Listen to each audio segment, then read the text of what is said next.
Well, if we are live, which I hope we are, I hope we are too. welcome to the Game Master Roundtable.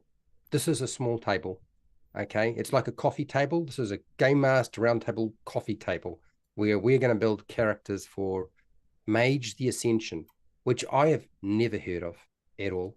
And Awesome. This is probably going to be fun. probably nobody here has ever heard of it. In fact, YouTube wouldn't even probably allow it to even enter the logarithm machine learning thingy at all. It'll just get confused. But we're going to build a character. We have somebody who knows how to do this for us. But before we do that, we should probably introduce each other, or at least ourselves. I'm going to introduce myself as Wally DM. I've written this book here. Again, you've got to be careful about anything we do here because I kind of lie about that sort of stuff. I didn't write that. But mature audiences are required. I've been warned, and Jake has made it clear that he doesn't want swearing. So swearing will be occurring. So beware of the dog. Okay. Mm-hmm. My name is Fred Wheeler. I wrangle people into this sort of thing. Been co-hosting this with Wally and pretty much AJ as well, actually. Mm-hmm. Have you missed any of them really, AJ, this year? I don't think there's any. One or two. Yeah. One or two. It's not that many. So yes, my name is Fred Wheeler. I run the How to RPG channel and I do pretty much everything. That's enough. Let's move on to AJ. Hello, my name is AJ Pickett. I have been a YouTuber for over 10 years, and a lot of that time full-time as my job. I've produced numerous co-writing credits in various publications, which you've never heard of, because they've been around for a long time. More recently, the Legends of Frozen Far, and I've been teaming up with the writing team of Elise Gretel and producing some real good Feywild stuff, and we've got other projects on the way as well. That Feywild trilogy of books, you can find it on DriveThruRPG, but I generally don't publish on DriveThruRPG. I'm a video producer, so writing is my side gig. Brett? Yes, AJ does this better than most of us here. In fact, significantly better. Significantly. Just done it longer. Longer? Jake. What? Would you like to introduce yourself? Yes. Or would you like to introduce me? Because it'd be funny. Well, I could, but it's not as funny because I don't know what I'm supposed to introduce you as. Well, that's the funny part. You just make it up. Just tell them about you. This is Jake. He's the newest to our group. Yeah, I'm the baby of the group. That should tell you something about the rest of them. And now, in the purple corner, the Mage of the Ascension. With the ghost of a lava lamp. Yeah, it's blurbing back there somewhere. I want to say thank you that you keep picking purple for me because obviously it's everywhere for me. So I'm quite glad that that's always my color on these things. Yeah. So I'm Jake. I run Wisdom Check. It's a channel that does mostly Pathfinder videos, how-tos for beginners mostly, but also just weird. It's over a minute again. And it's a weird ass concept stream of like character builds that don't make a lot of sense, but they're really fun. And I also have videos on like how to treat each other right at the table, how not to be a dick, how to communicate better, that kind of thing. But today I'm so excited to be doing Mage the Ascension because I never get to. Nobody even knows what the hell this thing is anymore. And it was weirdly the beginning of my spiritual journey when I was a teenager. Like I read the back of the book of the Ascension and I'm like, oh, I can do anything. That's not true, but it's a cool game. Cool. All right, Wally. You've drinking enough alcohol now? I have. Good. I have to follow that. That's a tough one. Hey everyone. I am Wally DM. I have not been on YouTube for 10 years, but I have been on for 8, which makes me feel like I've been here for a while. I think they said that the average stay for a YouTuber is between 5 to 7 years. That sounds high to me, but anyway. That does sound high. Yeah. Maybe it's 4 to 7. I don't remember. I also wrote a book. Fred has it because he won't give it back. So he's got it right there. One of these days I'll have to get it back from him. No, just kidding. I do have my own copy though, so I'm good. Yes, I wrote a book. It is the Journal of Puzzle Encounters. You can find it on DriveThruRPG. I have also co-written the Quintessential Guide to Monster Encounters. I am happy to announce that I submitted the last 2 files yesterday for hopefully the last time, and it is going into print. AJ was also with us on that. He helped develop one of the encounters in there, a little tree ant jousting, which is fun. Barely.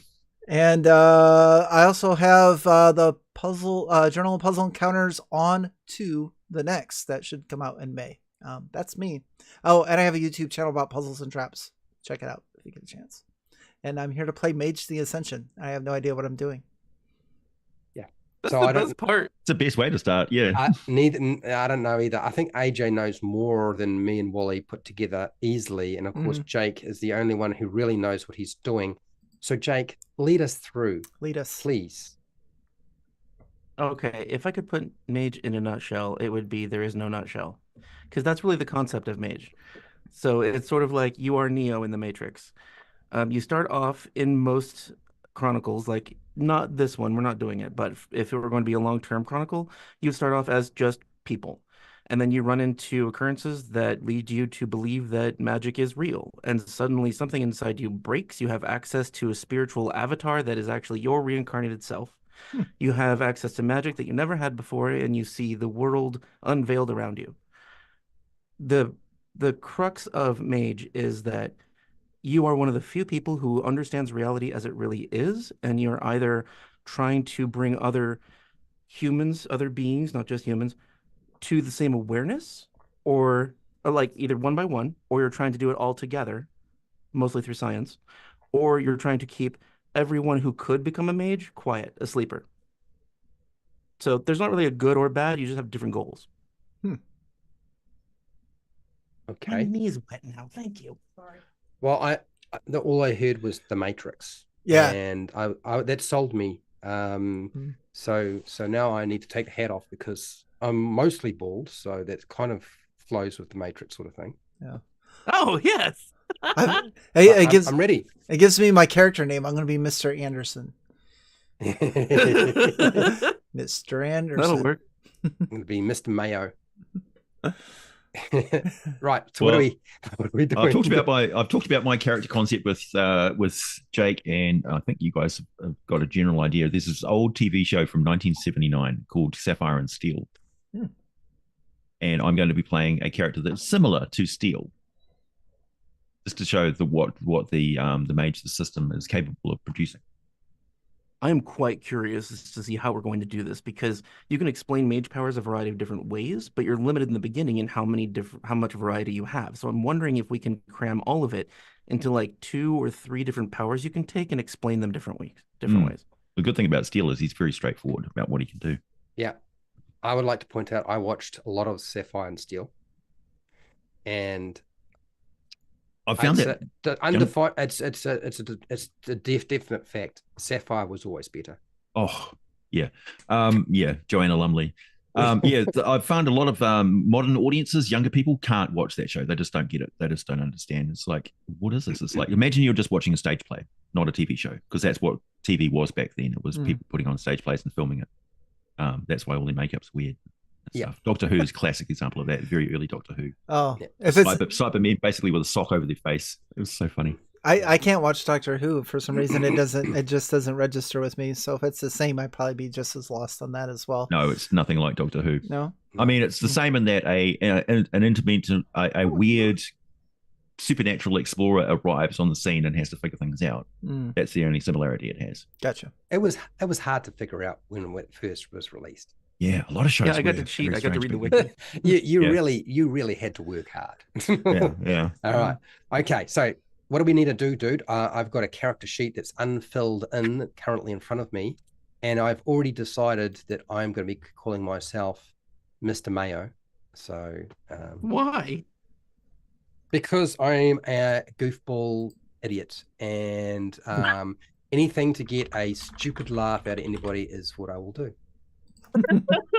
We're done. Thank you for your honesty, Fred. All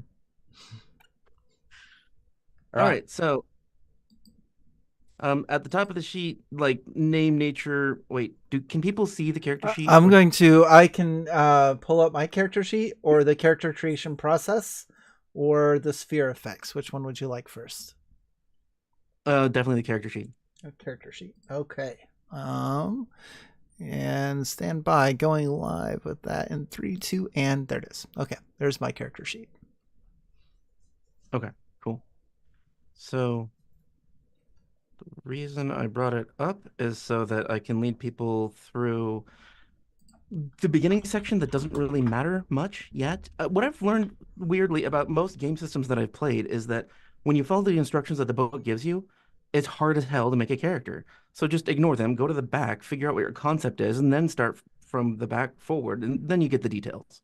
Mm-hmm.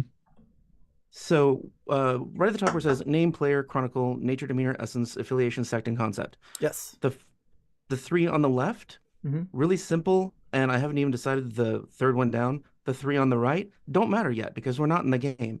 So the only three that matter of the top are the middle brackets, but we might not even get to that today because what's way more important is how your character interacts with magic and the ability to use magic.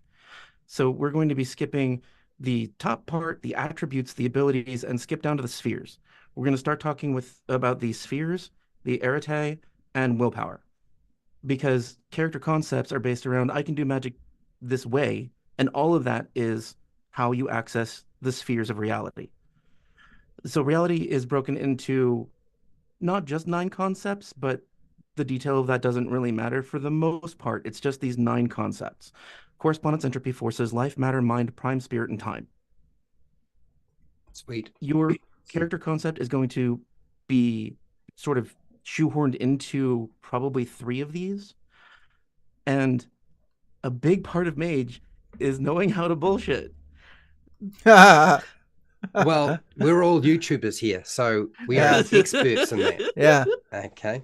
I carry extra bullshit around with me just in case somebody didn't bring their own. We'll be good. I am glad. Yeah. I'm really happy about that fact in general with Mage, but also I'm glad that you guys are willing to, because the gameplay itself is essentially convince me that your character can do this. Mm.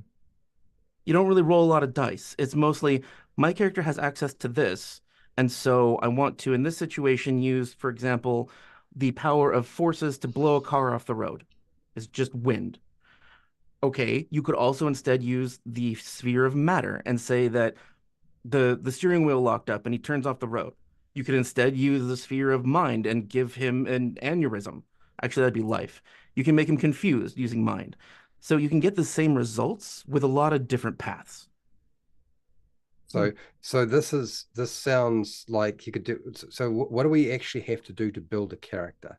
Because you've explained a lot of stuff, and I feel like I'm watching Sapphire and Steel. It's like Sapphire and Steel, except we have a skilled narrator who can guide us through the process. It is like that. The portal is opened in the middle of the staircase as I was walking up, and I can see into the stars beyond, right? So I know that the world is available to me, but I'm like, how do I get through? Because apparently when I push against it, it won't let me go through. So tell me, what do I have to do? Because I am lost. I'm lost. Step 1, don't touch your tongue to the portal. All right, then let's look, Wally, if you could change the image on the screen to the character creation process. Done. Thank you. So there's two characters you're making when you make Mage. You make your magic person, the person you eventually become after you learn what reality is and how magic works. And you're creating the person before that, your sleeper, regular human, before they knew jack shit.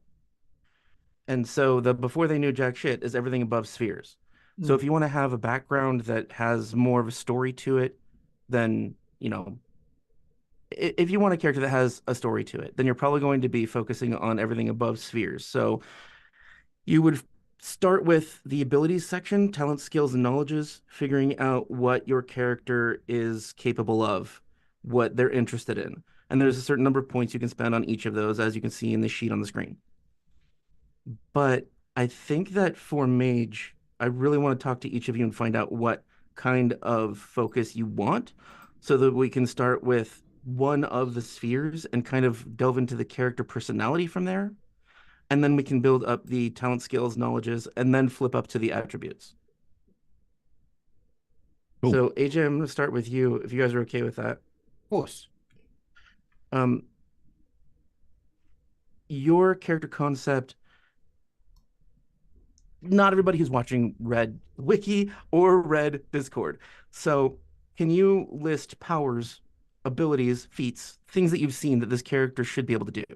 I'm going Okay, to write it so everything above the spheres is going to be a bit hazy because he's really just an anthropological figure containing a cosmic force. The cosmic force in this case is the element of steel. He's a living representation of the element of steel, and yet in the show they deputize the human and turn them into Agent Brass, like give them telepathic abilities. So the fact that he has abilities gives him the and his certain abilities gives him the moniker of steel. I think there might have been previous steels in the order. He's directed by some outside cosmic force to fix problems with reality. So his focus and his powers are very much around matter and forces and time more than anything.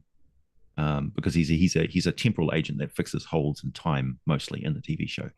Time is represented as an evil entity of like lost beings that were outside of time, things that have been lost through magic or phased out of interdimensional space and are now trapped in the corridor of time and are trying to get back inside of reality. And So I already know.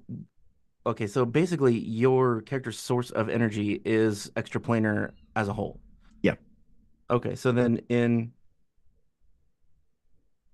essentially he as a physical entity is extremely tough. He has the qualities of steel, so he can be frozen to absolute zero. He can bend metal objects and deflect bullets and things like that. But other than that, he has no real outward powers aside from being able to receive and give telepathy, and his ability to manipulate time portals. okay, so for the first dot of each of the spheres is being able to magically perceive that thing, and prime is the essence of magic. That's basically prime one is detect magic. Mhm. You see the source of magic and how it's flowing inside a particular object or person. So this is bending the rules, but I don't care. It just makes sense to me. Everybody's going to start with at least one prime because your mages you see and use magic. It makes sense to me. Okay. Level two of any of the spheres is being able to bend, alter, or slightly manipulate the thing. So you'd be able to like bend rebar. If you had matter two, you're softening the metal and you're able to bend it. Same thing if you had life two, because you get extra strong to bend it. So if you're trying to conjure, create a thing, or do damage with a thing, it has to be level three. So it sounds like if he's able to manipulate matter greatly, then at least level three is where we need to start with him. He doesn't create things, so he's probably level 2 in matter actually. Oh, okay, that'll work. Does he ever use energy like directly, like No, conjuring energy or moving energy somewhere? no. Okay. And the being able to drop himself down to absolute zero could be a few different things. I don't really want to dive into life because it sounds like that's the only way he would use life. But it could be time because he's removing himself from current time. And he messes with time vortexes and time portals anyway, so it would make sense that he can at least see time. So at minimum, he's going to have time one. And Yeah. if he's going to be able to alter time, I don't know if he does that. It's up to you, but that'd be two. And then being able to like remove himself from time, that's time three. So it sounds like he would have prime one, matter two, time three. I think he's got time 1 because he can't enter time himself. Oh, He's okay. he basically detects it and they try and figure out the way to close the portal. What's forces? I think he's probably got some forces ability. That's everything on the electromagnetic spectrum. Yeah, so he's got forces too, I would say. Okay. Oh, hang on. So And I've now got everybody, one hmm? one. Was it 1 1 2 or is it you just got 4 points to put anywhere? Ignore the points. We're going Oh, to okay. bother with how many points you're quote allowed to have later. We're sketching out the character. Okay. So he's got forces 2, time 1, prime 1, and matter 2. And the way the system works is you, in order to mechanically affect a thing, like there's actual contested roles, or you're in combat, or you're trying to see how well you can affect something in general, you don't actually roll the dots in your spheres. You roll the dots in your arete. Your arete is how much you accept that reality isn't real. It's basically getting past your own blocks. And so your arete is determined by your highest sphere level. And so right now your arete would be 2, which would suck. So let's put an extra point in something so you have better knowledge of the world. Matter. Okay. It just occurred to me, Jake, I know who you are. Mr. Anderson is here. And you're the architect, right? That's the guy who was talking in the Matrix, who I haven't got a fucking clue. Agent Smith. They're saying. Agents. Agent Smith. That's something I love about this. There are actually agents, and they're called Men in Black. Oh, lovely. I'll be They one have of those. automatic. Huh? I'll be one of those, Mr. If you Mayo. wanted to, you could actually, because like I said, in Mage, you can do anything. The core conceit when you're starting Mage is that you're playing one of the good guys, which aren't really good. They're just selfish.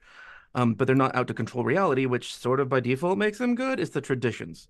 There's 9 of them. They're different cabals of mages that have different outlooks, different focus on their powers, and different agendas. But the Men in Black are the opposite of them. They're trying to control all of reality. They're called the technocrats. So you could be part of the technocracy if you like, and just try to control everyone. Or something like that. Anyway, I just since if Wally's going to play Mr. Anderson, basically Neo, I want to be playing basically essentially his counterpart, Agent Smith. Yeah. I think I changed my mind on that because. Oh darn it! Sorry, I've distracted us. Keep going with AJ so that the rest of us can figure out where to put our dots. Because I know I need to know where my dots are going sometime. Okay. I had a sheet that had the number. Okay. So I'm pulling up the character creation page myself so that I can see this because god damn, that's small. Is that page 253 freebie points?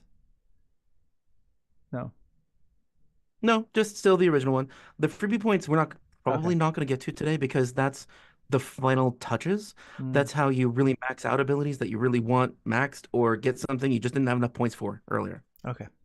Sorry. And I'm probably going to increase those because it's more fun to have more abilities. All right, so step 3, where the hell are we? Where are the spheres? Spheres. 6. So 7 is the standard for how many spheres you start with, but pretty much everybody is going to spend freebie points to get another one. So you're probably going to have a total of 8, unless there's something you really want to do that requires more. So if I think AJ, we actually finished it. I've got 7. Oh, okay. I guess I'll put another point in. Something to keep in mind with Mage is that physically you're still just a dude. So you can take a bullet and die. How do I not take a bullet and die? Well, besides the abilities and attributes like dodging the hell out of the way, there's magic that can retard the speed of a bullet, or that can heal you preemptively, like as it hits you, you can harden your skin or heal yourself, and it's sort of scattered throughout the spheres. So, what spheres do we have for you right now? I wrote down a couple of them. I got Prime 1, Time 1, Matter 3, and Forces 2. Can you go higher than 3? As starting off, you're not supposed to, because the total, like the best a mage can possibly be, like an archmage, is 5. Okay. So I'm going to put 1 in life then as well. Oh, actually 1 in mind. Okay. Oh, interesting. So that essentially means that you can go only when you're selecting your spheres and you're filling in your dots, each dot represents 1 and you get 5 of them. You get a total of 6 when you're building the character. You can take each sphere up to 5, unless your storyteller has a really specific idea in mind. Okay. And by that I mean, like, you might be fighting vampire elders, so you need to be able to get up to 6. Okay. All right. Okay. Have any of you made World of Darkness characters? I wanted to ask that. I forgot. No. I haven't. Once, long, long ago, we played like 2 sessions. It was entirely narrative. We didn't even play any of the rules. That sounds about right for you, AJ. So sketchy. It's like I've picked up the book and looked at it before. I've actually used it, but yeah, so long ago. Okay. Well, it seemed like, Fred, do you think that you would prefer to hear how many dots you have to put in points at the beginning and go step by step instead of conceptually down? Conceptually, for me, I find it very hard to figure out what's going on. For me, Okay. I need a step by step. Make it like you're trying to explain it to a 5-year-old. Because I'm 4.5. So Well, to a 5-year-old, I'd be like, go play another game. okay, I will go. Yeah. I'm not talking about you, man. I just mean in general, because I don't really talk to kids. Yeah, but yeah, no, I need it simplified. Otherwise, I'm not All right. going to be able to figure this out because I'm Cool. a little Then- lost. Yeah. All right, then let's start at the beginning. Name. That's your character's name. Mhm. You are so annoying. Get off my desk. Just loves you. That's all. He does, and food. Which I unfortunately have right behind me. So, name, that's the character's name. The concept of the character is actually in the lower right of the top section, concept. Affiliation, we don't care about yet, and sect won't start until we start the game. Same with the Chronicle. If you want, you can write Jake's, so you feel like you're getting something done. Just write Jake's Chronicle. Oh, I see. Jake's Chronicle. And player, that'd be you. Yeah, I know what my name is. Good. Yeah. Well, that's a start. Yeah. Usually you get at least 1 point for that and tests as long as you put your name on your paper. Yeah. Really? Yeah, that's right. Yeah. Yeah. Yeah, I remember that. Yeah. Yeah. Wow. Oh, that's awesome. All right, so nature and demeanor. That is on the character creation page. Are we still there, Wally, or can you flip back to it? I'm on the character creation page now. Yes. Okay, thank you. So on the right-hand side, archetypes, nature, and demeanor. The nature and demeanor fields both get filled with something from the archetype section. Okay. And this, if you don't have like a really, really crystal clear idea for a character, this helps you make the character from the ground up. Okay. All right. But what does nature and demeanor mean? Like, The demeanor is how everybody perceives you. It's how you act to the outside world. okay. Like maybe you are outwardly a trickster like Fred. And so that would be your demeanor.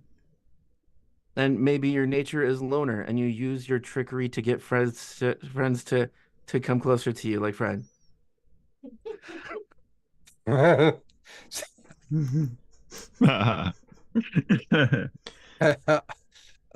The problem is you've gone down a route, and now I'm just going to write all sorts of silly shit in here. That just made my day.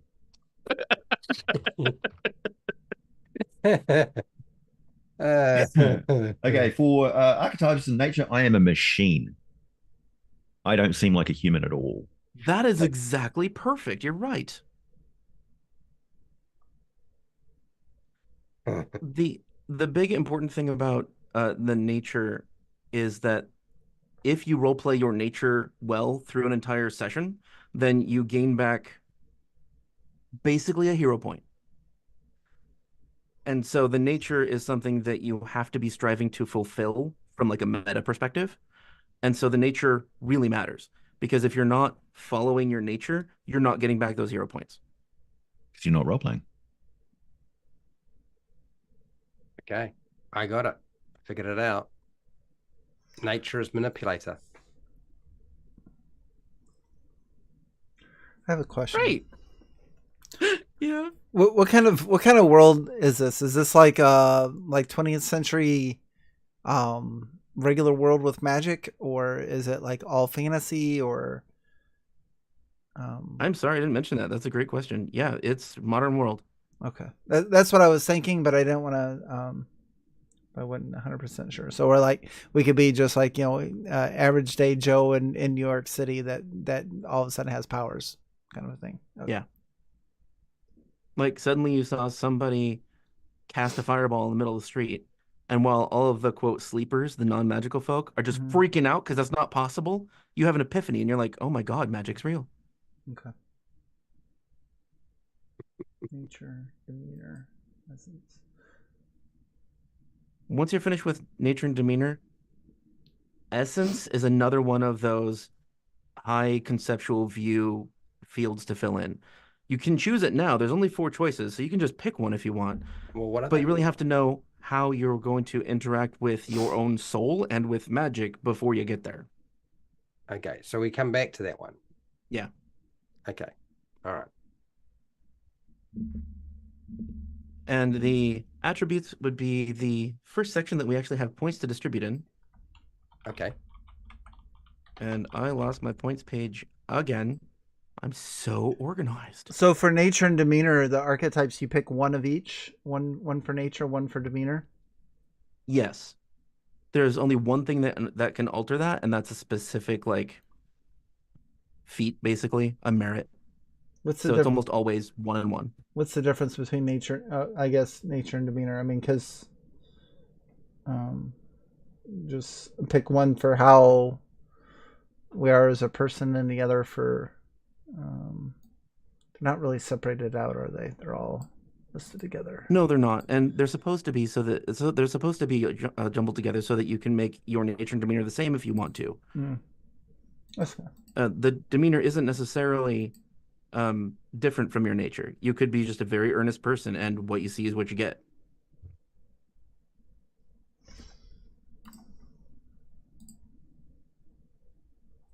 Okay. All right. So with the attributes, what do we do with that essentially? Because I apparently couldn't figure out how to use a scroll wheel on my mouse, so because there's 9 of them, right? There's got strength, dexterity, stamina. Kind of know what those are. Charisma, manipulation. Not sure, but I'm guessing. Appearance, perception. Kind of got an idea. Intelligence, wits. Is it like wisdom? I guess. no. Oh, Wisdom great. is actually your willpower. Okay. All right. Okay, so the physical attributes, social attributes, and mental attributes are all categorized separately because you get a certain number of points for each one of those columns. 7, 5, and 3 are how many points you get to distribute. You pick the most important one to you, and that's 7 points that you get to distribute in that column. The things that are important to remember is that you are a regular dude, and you have to think about how you're going to be able to survive or hurt people in combat, including monsters. So if you want to be like a martial artist, physical probably matters the most. Right. If you just care about like how fast you go in combat because you're a glass cannon, then you want high wits. That's in the mental section. Okay. All right. So 7, 5, and 3. So in the attributes, you decide which one is going to be assigned 7 dots, which one's going to be assigned 5 dots, and which one's going to be assigned 3 dots. Yeah, and I always decide the 3 first because generally I know what I'm going to throw away. Okay. All right. Got it. Understood. Makes sense. Oh, I see. So we're distributing Oh, the 7 dots amongst the attributes. Okay, that's much clearer now. So that means, yeah. So for me, I'm going to go social. So if you got your 3 stats, which are physical, you can divide your 7 dots amongst those stats. Yes, and the first one's always free, which is why it's pre-filled in. Oh, okay. So the first one that's filled in, it doesn't count. So it's going to be Right. 7 between strength, dexterity, and stamina if you decide to put 7 into physical. Right. And stamina is how you absorb or ignore physical damage. And dexterity is how you get the fuck out of the way of physical and magical damage. So the stats that, in my opinion, matter the most are wits and mental, and under physical, dexterity and stamina. 'Cause all of those are about surviving. Yeah. Remind me again the points that we get to distribute. 7, 5, and 3. 7 in physical, 5 in social, 3 in mental. Yeah. Okay. No, you can reorder them however you like. It Oh, can be 7 mental or whatever. Yeah. You decide which column you want to put them in, and the first filled in dot doesn't count in terms of what you're. okay. So if I choose physical for 7, then I get to fill in 7 dots. Yeah. Yeah. Sweet Christmas. not counting the ones that are already pre-filled. And I can go all the way up to 5 if I want. Yeah. Sweet. 5 is the pinnacle of human possibility. That speaks to me.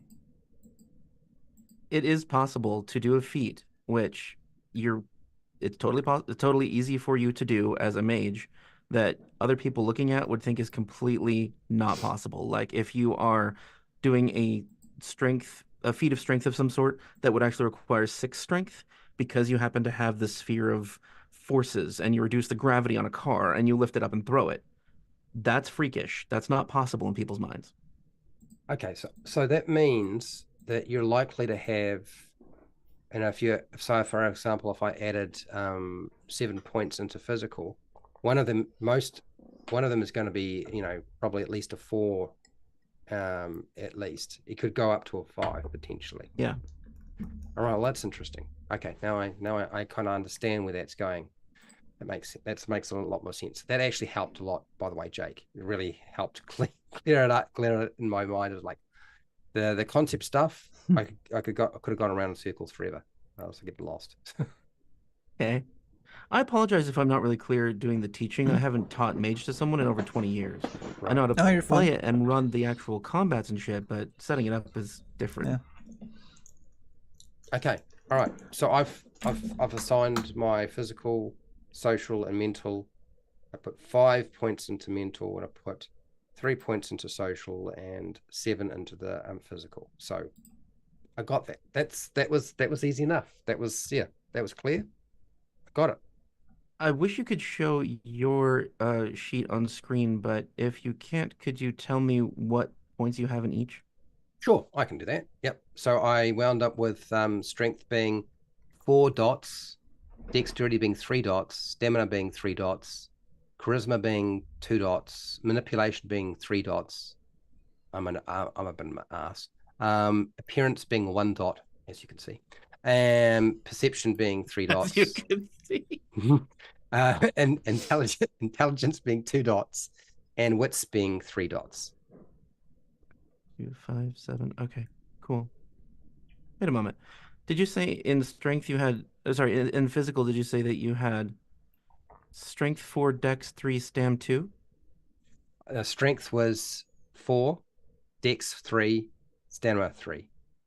Ah, thank you. Yeah. No, that was actually fairly simple. Understanding that process was much easier. Got it. Good. Nailed that. It sounds like you're going to be a very melee-based character. Yeah. Fred wants all the dots. That's right. Just tell me where to stick my dots. That's exactly right. I'm a dot person, man. Okay. Well, it makes sense. There's no die rolls to randomize your character stats. This is how you do it. Just makes it easier to connect things, when you have dots. Yeah, exactly. Now oh my God, I just fell for that. Fuck. It's your dry delivery. It's the deadpan. I didn't. Mm-hmm. Gotcha. It's like brittle humor. It's so dry. There's just no moisture left, and sometimes it just goes right past people. It comes across. AJ knows this. Sometimes it comes across. New Zealanders tend to come across as being actually serious about something when they're definitely not. yeah, we've got very, very dry sense of humor that sometimes it's difficult to tell what we're actually meaning because we use a lot of very subtle social cues. That's why we talk in mumbles. Yeah, where something like this could be all the indication you've got that I'm joking. I have noticed that with you, actually, like not on your videos, of course, but when talking to you in person, I'm like, wait, is he kidding or not? Oh, he smiled. Yeah. Okay, it's a joke. Or I'll put something in. It's like, is he talking about Wizard of the Coast? Yeah, he is. All right. I have a feeling I'm going to have to describe a lot of the next section, but I have to pee, unfortunately. So I'm going to say that the abilities section, similar to the attributes, is each column you can choose 13 points, 9 points, or 5 points to distribute. And I'm going to be right back because I got to pee. So 13, 9, and what? 5. 5. 5. Okay, 13, 9, and 5. Yep, got it. Yes, that's Wonderful. right. Yeah. 27, 13, 9, and 10. There's an extra column. Right, 13, 9, and 5. Got it. All right. So now I just have to look at these things and decide what. Yeah. Right. Does You that do say your peeing, man. Does that say cosmetology? Cosmology. Cosmology. Thank you. Like, So talents: alertness, art, athletics, awareness, brawl, empathy, expression. I have no empathy whatsoever. I work in the health sector. It went a long time ago. Expression, intimidation, yeah, leadership, yeah, streetwise, subterfuge. Okay, I skills, don't even know what subterfuge is. crafts, drive, etiquette, firearms, martial arts. Yeah, now we're talking. That's my thing. Meditation, melee, research, stealth, survival, technology. And then we've got what knowledges are: academic, computer, cosmology, enigmas, esoterica, little bits of paper. Espers and Emporium of Esoterica has wound up into this game. How did that happen? And investigation, law, medicine, occult, politics, science. God help me. There's no way I want politics involved at all. It isn't going to happen. And no chance. All right. Okay. All right. Okay. That's promising. Right. I'm assuming we can fill in these dots right up to the top if we really want to. So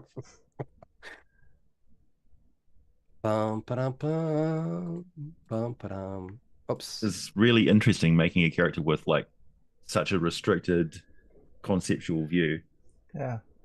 Yeah, it is. Like I want to have that skill, but that character does not have that skill. Yeah. Like exactly. Yeah. I have no etiquette in real life and when I play a character. I don't think I've gotten better. I'm not quite as but my etiquette mostly just comprises of shutting up and standing still. I just realized that as I'm putting my character together, everybody that's in chat, I apologize, but I'm like flipping back and forth through the pages and it's what's being shown to everyone. Yeah. Technology. Yeah. Why would I? No. Yeah. Give me a pencil. I don't want technology. No, heck, give me a crayon. Nah, give me a piece of just give me a chalk. A stick and some dirt. Yeah. A stick and some dirt. That's what I want. Okay, I'm mostly done. I mean, it's playable as it is. So my nature is machine. My essence is primordial. My stamina is 5 because he is literally made of steel, and his strength is 3, so he's very strong. He's got basic talents in alertness, athletics, awareness, brawl, and intimidation. Nothing else. He's got skills in craft, drive, firearms, and survival 1 because that's what is expected when he's entering the mortal plane of Earth. He's got melee 3 just because of his very nature. He's got technology 2 because his knowledge skills are science 3, enigmas 3, cosmology 2. So he's like, if there's a mystical problem, he's your man. And he's got academics, computer, and investigation, medicine, and occult 1 because they're all part of that sphere. That is fascinating. I mean, because I know what they all mean and how they interact, it's like creating this image in my head. Cosmology is used most frequently to enter the spirit world. You don't have the sphere of spirit, but you can conjunctively cast with one of your allies, these other 2 guys, and maybe an NPC, to be able to enter the spirit world, not because you have power over it, but because you're just familiar with it. Yeah, they're mostly my enemies. Like spirits are not what you want in the material world. So most of my job is like understanding spirits and getting rid of them. I don't need to go to the spirit world. That's where I'm sending them. Did you take Spirits 1? No. At some point, we might be doing that with you. I might swap out. Okay. All right. So I've figured out how to do that. I really don't feel like I know that much. I feel like I'm a dummy. So, hang on. No, that's not true. If I was doing this concept, we'd probably have a lot of this, wouldn't he? Might lose Would 1 he? in matter and add it to spirit instead. Maybe screwed at that. Screwed at this. Oh, wait. If I Bugger lose that. one in meta, then I won't have 3 in anything. Okay. All right. Why don't we just like mark it up, like just put the point in it, and then we'll worry about it later how you got it. Okay. I also should point out that certain abilities matter more than others depending on the situation. Like under talents, alertness, the top one, alertness plus wits is how you have initiative rolls in combat. Alertness. So that's basically initiative, is it? Yeah.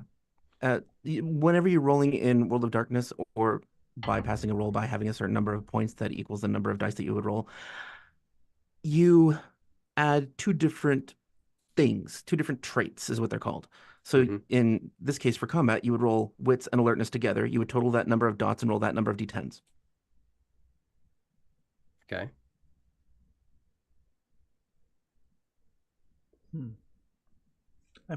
I'm basically over here looking at all this and trying to build my best rogue. 7, 7, 7, 7, 7, 7, 7, 7, 7, 7, 7, 7, 7. 7. No, don't worry about it. I'm getting there. I don't know. Really. I mean, yeah. I don't really quite understand all of this. I'm just trying to figure out where do I stick my dots. And if you want to ask me what any of them mean, I can tell you. Or if you have a concept, I can tell you where to put your points. So what the heck is where is it? Art. What is that?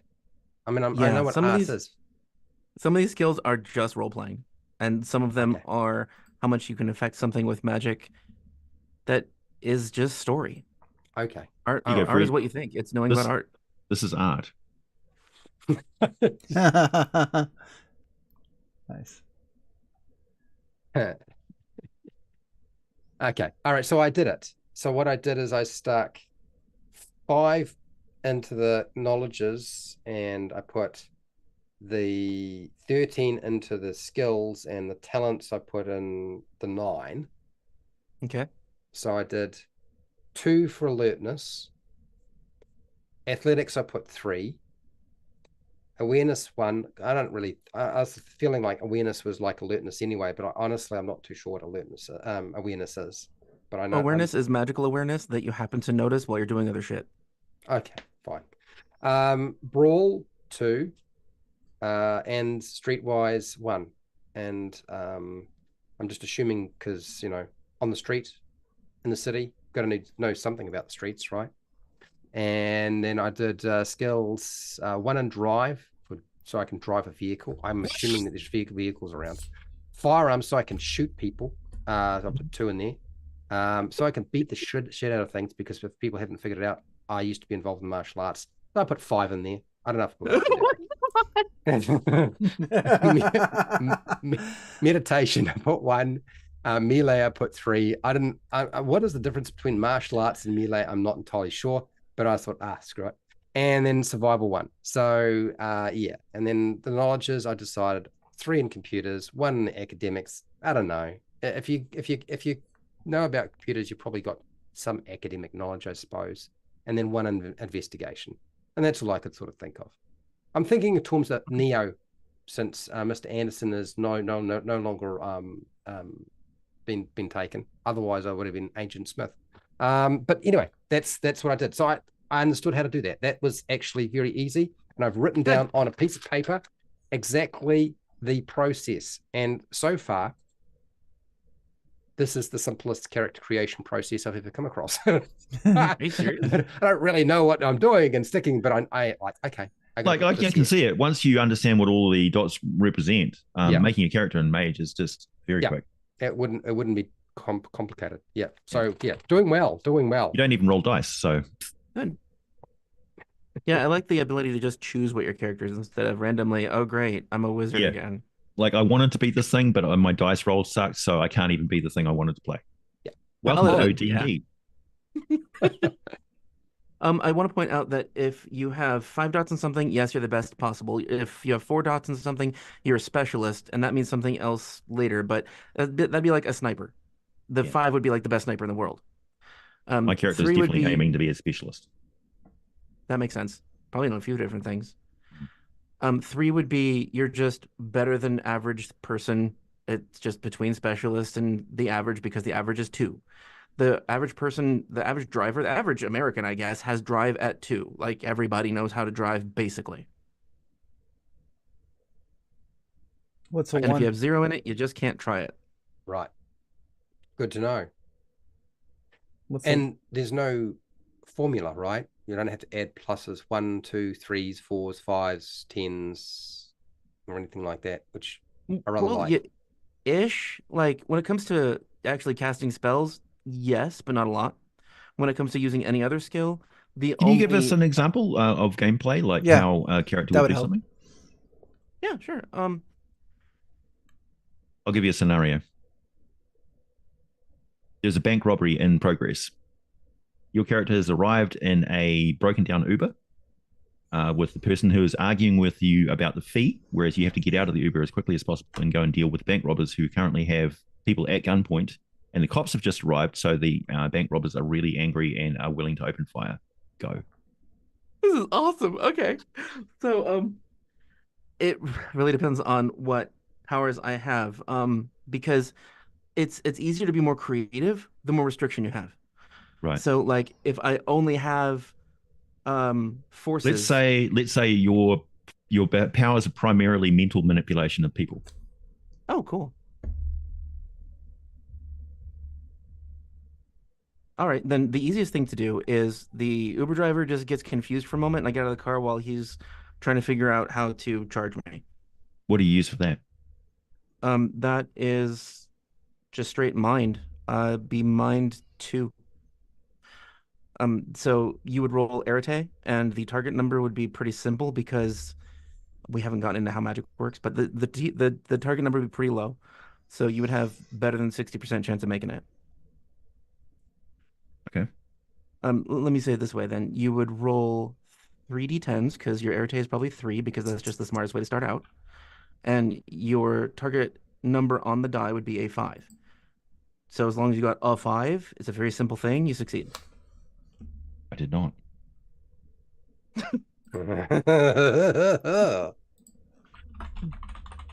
Is it 5 exactly, or is it above 5, or it has to be the it's number above 5 and above. Oh, 5 okay. and Yes, I did. I got a 9. So Okay. yeah. And if you were unsure of being able to make that roll, like let's say you were an idiot and you started with an arete of 1 somehow, then you have to, you could spend a point of willpower, the what the hell did I call that before? The hero point. You would spend a point of willpower, and you would get an automatic success.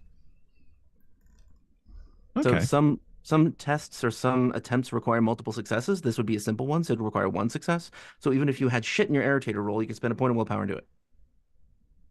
Okay. That's very simple. I like it. Okay. Cool. All right. Lead us on.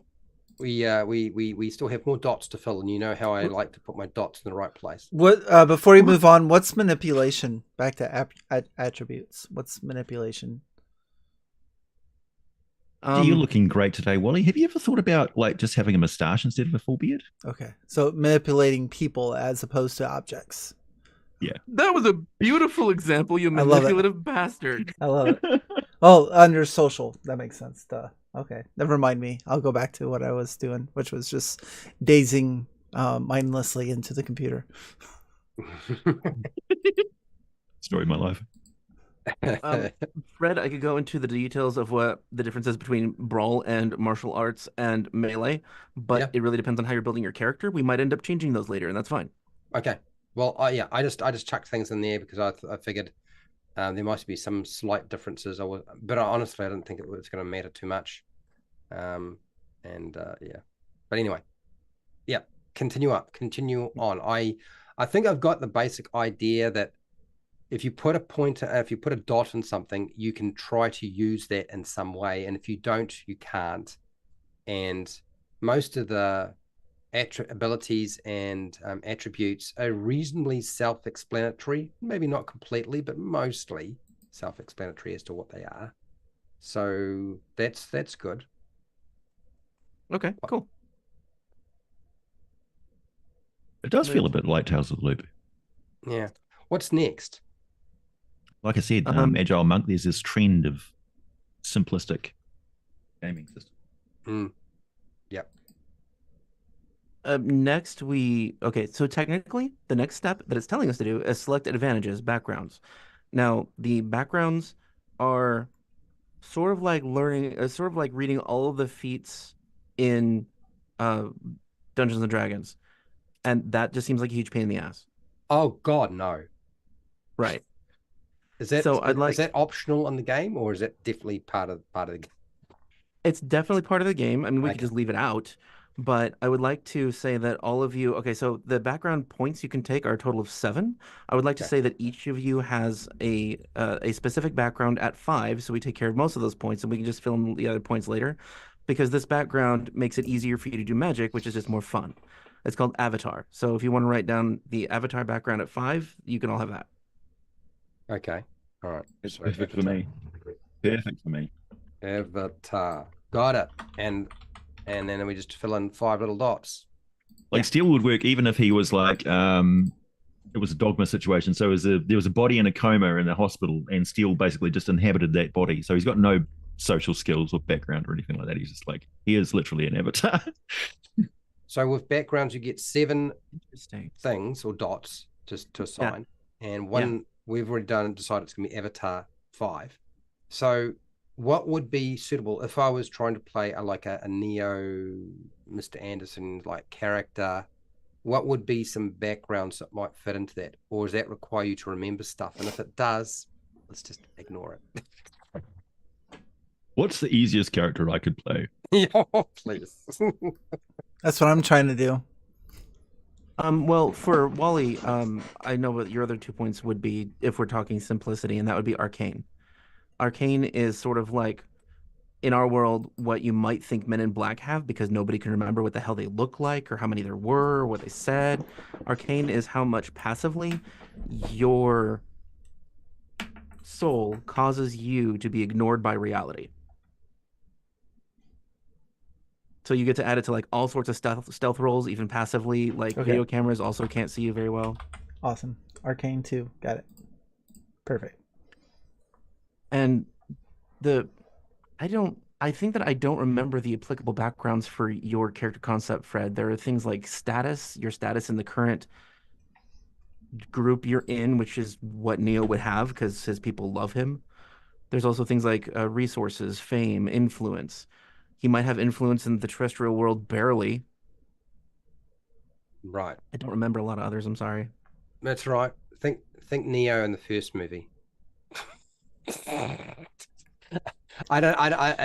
couldn't figure that one out myself. So I'm not going to try. Yeah, then I will look that up a little bit later and get back to you. I'm betting it's going to be something about computers. Oh, I suppose it probably would, wouldn't it?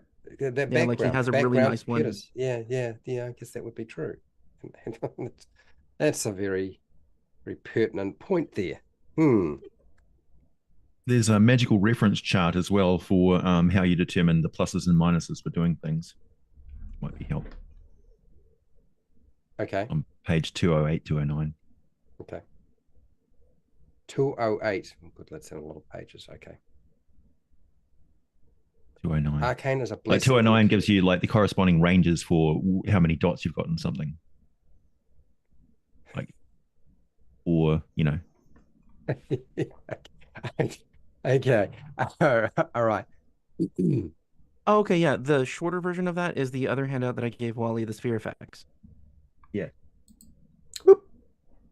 But yeah, that does tell you what to do. Basically, if you just want the short version of that whole chapter is if you have 1 dot in something, you see a thing. If you have 2 dots, you can alter it. If you have 3 dots, you can conjure it, alter it a lot. If you have 5 dots, you're basically a god of that thing. And 4 dots, you have almost no limits to it. Like early on, there's limits of like range or how many people you can affect. At 4, those go away. Okay. That probably didn't help because you don't know what the spheres do. I know I don't. Yeah, let's go. That's why we have a book. I have the sphere effects up. Why don't we go through each of them? How about because I mean we could just sit here and read a book and build a character, but there would be no point in live streaming that. You know what I mean? everybody else is like just not required. So so we got to explain how to build a character in the live stream. Otherwise, there's no point live streaming it. All right, then I'm going to ask you guys first what you have a question about the most. Like, which one of these spheres do you think sounds cool that you don't understand what it does, or you just want me to answer? Before we get to that, I just want to address chat. Voodoo Voodoo, love the name, says I would also have someone in the group with Enigma's knowledge because it allows the group to feel out weird stuff without knowing about it directly. I got Enigma's 3, so I'm good. Okay. Yeah. What is? I love that somebody that knows Mage came here. Yeah, I love it. Are you doing it right? What is Enigmas? Is that just like figuring out weird shit? Is that what that is? Yeah. Yeah, awesome. Like spiritual echoes and impressions of magic from the past, that kind of thing. Okay. Sorry to interrupt. As you were. Yeah. So yes, could you explain what there's 9 spheres? What do they mean? Okay. Too much? No. I just wondered. I asked you if you had one in specific you want me to talk about. Meta. I would start with meta. Yeah, all of them, but meta. Start with meta. Okay. So matter first rank is called matter perception. If you guys are looking at the sheet that has the sphere effects cheat sheet, it has in parentheses underneath it specific effects that you can do that are explained in the book. So you can ignore them because they mean jack to you right now. So matter first level is matter perception, and that means that you can see the internal structure of matter. You can also, within line of sight, know how many objects there are, not living objects, but non-living objects, including weirdly vampires, within your normal field of view. You just sense them. Okay. Like you sort of see through things, like in the Matrix, like things are a grid and you just see through it. Mm-hmm. So create unified patterns. It means that you can create something that is one specific element, like plutonium. Okay. Alter matter pattern dissociation. Alter matter. Philippians. Okay. So that would be a 3 in matter. Yeah. Okay. Alter matter pattern dissociation. You can disintegrate things. You can take them apart. It also allows you to, in original Mage, basically use a reaction when somebody is like shooting a bullet at you, to use magic proactively while you're getting shot to try to take apart their gun. So it can even be used defensively that way. Okay. Altering matter means all sorts of things. You can change its weight. You can change its shape. You can change what it's made of. You can just poke holes in things. You can walk through walls. Okay. And that would be 4 in matter. So that's that's 3. That's 3. That's 3. Oh, that's 3. Yeah. I don't think we need to go above 3, do we? Because that's going to be our max. Because we can't. Yeah, our max anyway. Okay. So there's no point going past that. Yeah. Okay. All right. That explains matter quite effectively. Cool. I am at matter 3, so I can change things. Yeah. Okay. All right. So what would be time? Time has been the hardest one to understand. So leave that one. Moving on. No. I want to cover it. I'm just saying that when I was learning Mage, that's the one that's hardest to understand because it seems mostly useless. So the first one, time, I know this is stupid, but it just, like, you always know what time it is. You also know what if there are any time effects going on within, again, line of sight of you. Mm-hmm. And when I keep mentioning line of sight, that can be altered by yet other spheres. So there's a lot of combining of shit that you can do to get increased or different effects. Right. So time sense is basically that you just always know time and time effects, things that are out of their age or things that shouldn't be the age that they are. Past future sight is you pick up an object and you sense what that person who last had it was doing, or who they were, or you can see into a crystal ball to see the past in your current location. It's not restricted by it is restricted by age, but that is based on how many successes you get on a roll to see through time. Okay. It is restricted by area because you have to have a different sphere to increase the area or look at a different location than where you are. Okay. All right. Got that one. And time contraction dilation, you age people to death. Oh my God.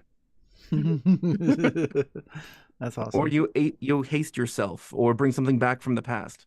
All right. Great Scott, Marty. Sounds dangerous. Sounds dangerous. So what about the spirit one? That one will probably come up in my adventures because I like using spirit people. So the first one is spirit sight. That doesn't just mean ghosts. It means you sense any. All right, I need to give a definition of a term first so that I can describe the rest of these things easier. In Mage, all the versions of Mage, there's such a thing as a pattern. A pattern is anything that has magical energy in it, which means anything that exists. So a pattern is possessed by a wall, a human, a fireball. It's anything that can be perceived in our reality. So spirit allows you to, at spirit 1, see any pattern that has a spirit. So it could even see like a brick that is actually a transmogrified human. So you can see the character sheet of anything. Okay. Yeah, you can see their emotions. You can see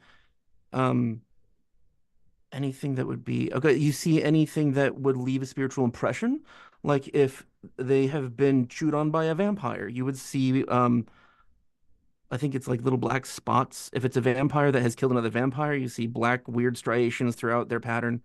It sees a lot of truth about what currently is what you can see. So you can see a lot at level 1 and not understand what it actually means. Yeah, that's possible. Okay. But that's also why you roll something in conjunction with it sometimes. Like enigmas. What the hell is this? Okay. All right. 2, call spirits, plumb the deep umbra. So this allows you to walk into the spirit world. The umbra in this game system is the werewolf's name for the spirit world. Okay. And it is coexistent with our plane. So at any point, there are spirits around you. So you can basically move into the spirit world. And that's pretty easy to understand. Oh, actually, I got that wrong. I'm sorry. You can access information or creatures from the spirit world. So you can communicate back and forth. And yeah. Yes. Sorry about that. 3 is actually stepping sideways into the umbra. Okay. That makes sense. Yeah. Okay. That's relatively We have unlearned what we learned. Mm-hmm. Okay. And 2, which is weird, 2 is calling spirits, but you can go there in 3. Why would they, like, you can pull stuff from there at 2, but you can't go there until 3. Okay. All right. But we got it. If you want to step into the spirit world, Would it be unwillingly at 3, but willingly at 2? Like you can call things if they're willing to come at 2, but at 3 you can call things whether they want to or not? No, you just get a number of successes, and I mean, having the higher number would give you more dice to roll to move them against their will. Yeah. Okay. All right. And I'll then leave that up to you. What about prime? Because you were mentioning prime being really important in the spheres. Yeah, prime is really important because of 2 factors. One is if you want to create something from nothing, matter, life forces, anything, you have to have prime at level 2. Oh, really? Well, Yeah. that's good to know. If you want to transfer, oh my God, that's complicated. Okay, you can see, affect, and move pure magical energy at level 1. Mm-hmm. I'll get into what that is, but it's alternately called quintessence or TAS. Okay. And level 3 is you rip magical energy out of a pattern, causing it to collapse. So basically, you take all of the atoms out of someone, I guess. You're taking the base element of what constructs an object or person out of them. So you're essentially ripping them apart. Okay. So really you're dehydrating them. Sure. Yeah. Okay. It- All right. And Okay, that also lets you create magical items. Oh gosh. All right. So that next door neighbor is going to wind up being a magical spoon to stir my coffee. Okay. There is no spoon. It's a bent spoon. Wow. Bent That's spoon. perfect. That doesn't exist. Waking up. Okay. All right, cool. All right. Well, give us mind. Okay, yeah. Mind is at first level, the thing that I find most useful is being able to read other people's minds. You also know how many thinking beings or thinking patterns there are in your line of sight. A lot of these things are just useful for espionage. Okay. The one thing that you can do to yourself with mind is essentially split your mind. So you're doing multiple things at once because you basically have two brains for the moment. Usually like to do that in private, though, right? What? Is that something you normally can't keep a straight face? It just doesn't seem like you'd want to do that in public. I didn't hear the word public. It would have been Always funny the if I quiet heard it. I'm ones. sorry. Always the quiet ones. Right, He hasn't figured it out. So just keep going. Keep All right, explaining the mind. Keep going. Okay. Yeah. Mental impulse is what you would have to use to control someone's mind even briefly. Hmm. Like I said with the car, you only need one success, but you had to have mind at 2 in order to do it at all. Okay. The mental, oh shit. They're specific. Okay. So in this game, these spheres they include everything you can possibly do. However, there are specific spells written out that you can also just write down on your character sheet if you have the right number of spheres at their level for that spell. They're called rotes. So some of the things that they're mentioning here in the parentheses are just rotes. So we don't even know what you qualify for. So just ignore all the words because they're confusing me. Anyway. Okay.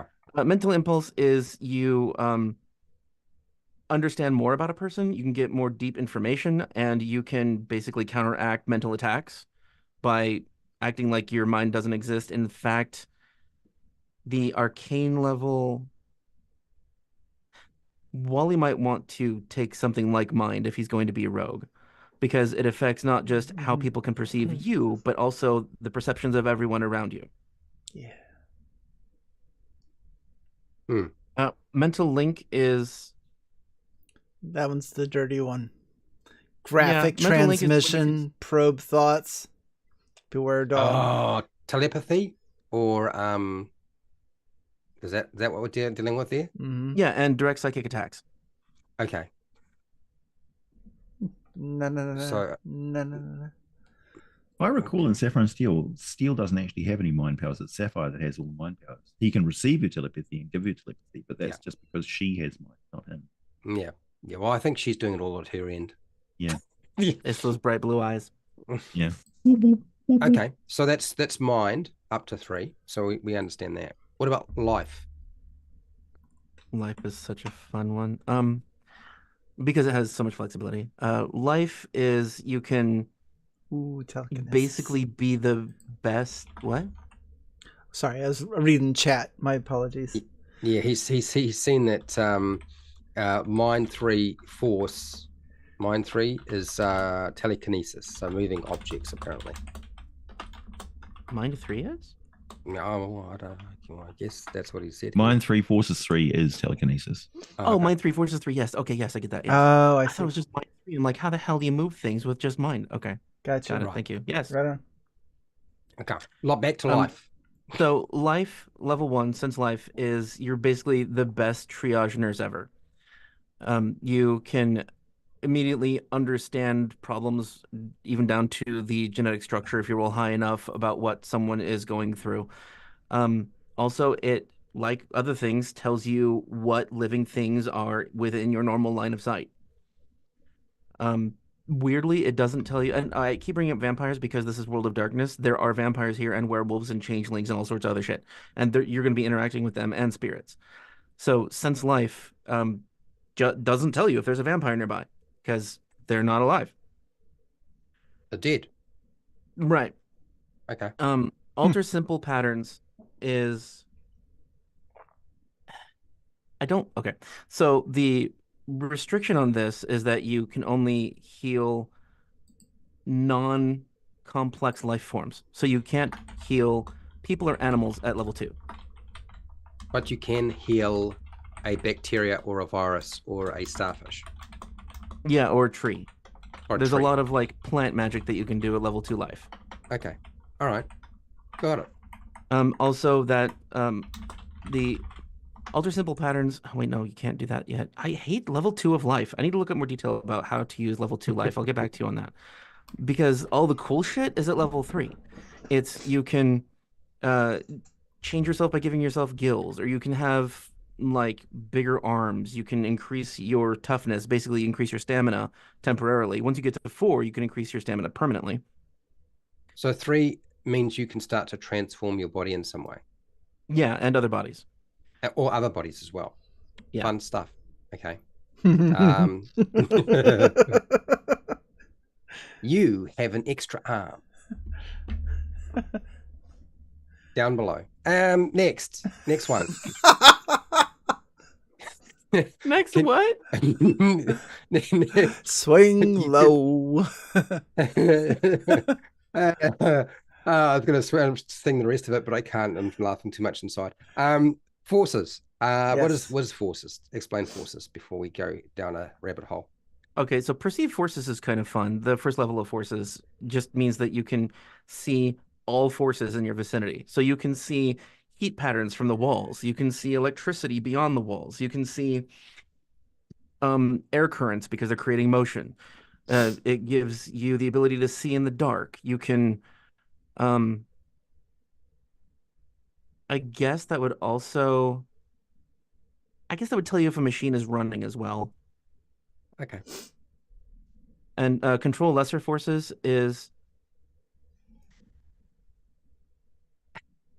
okay. So control lesser forces. I know it says call lightning there, but you can also alter other forces. So at level 3, you can like spawn fire spontaneously.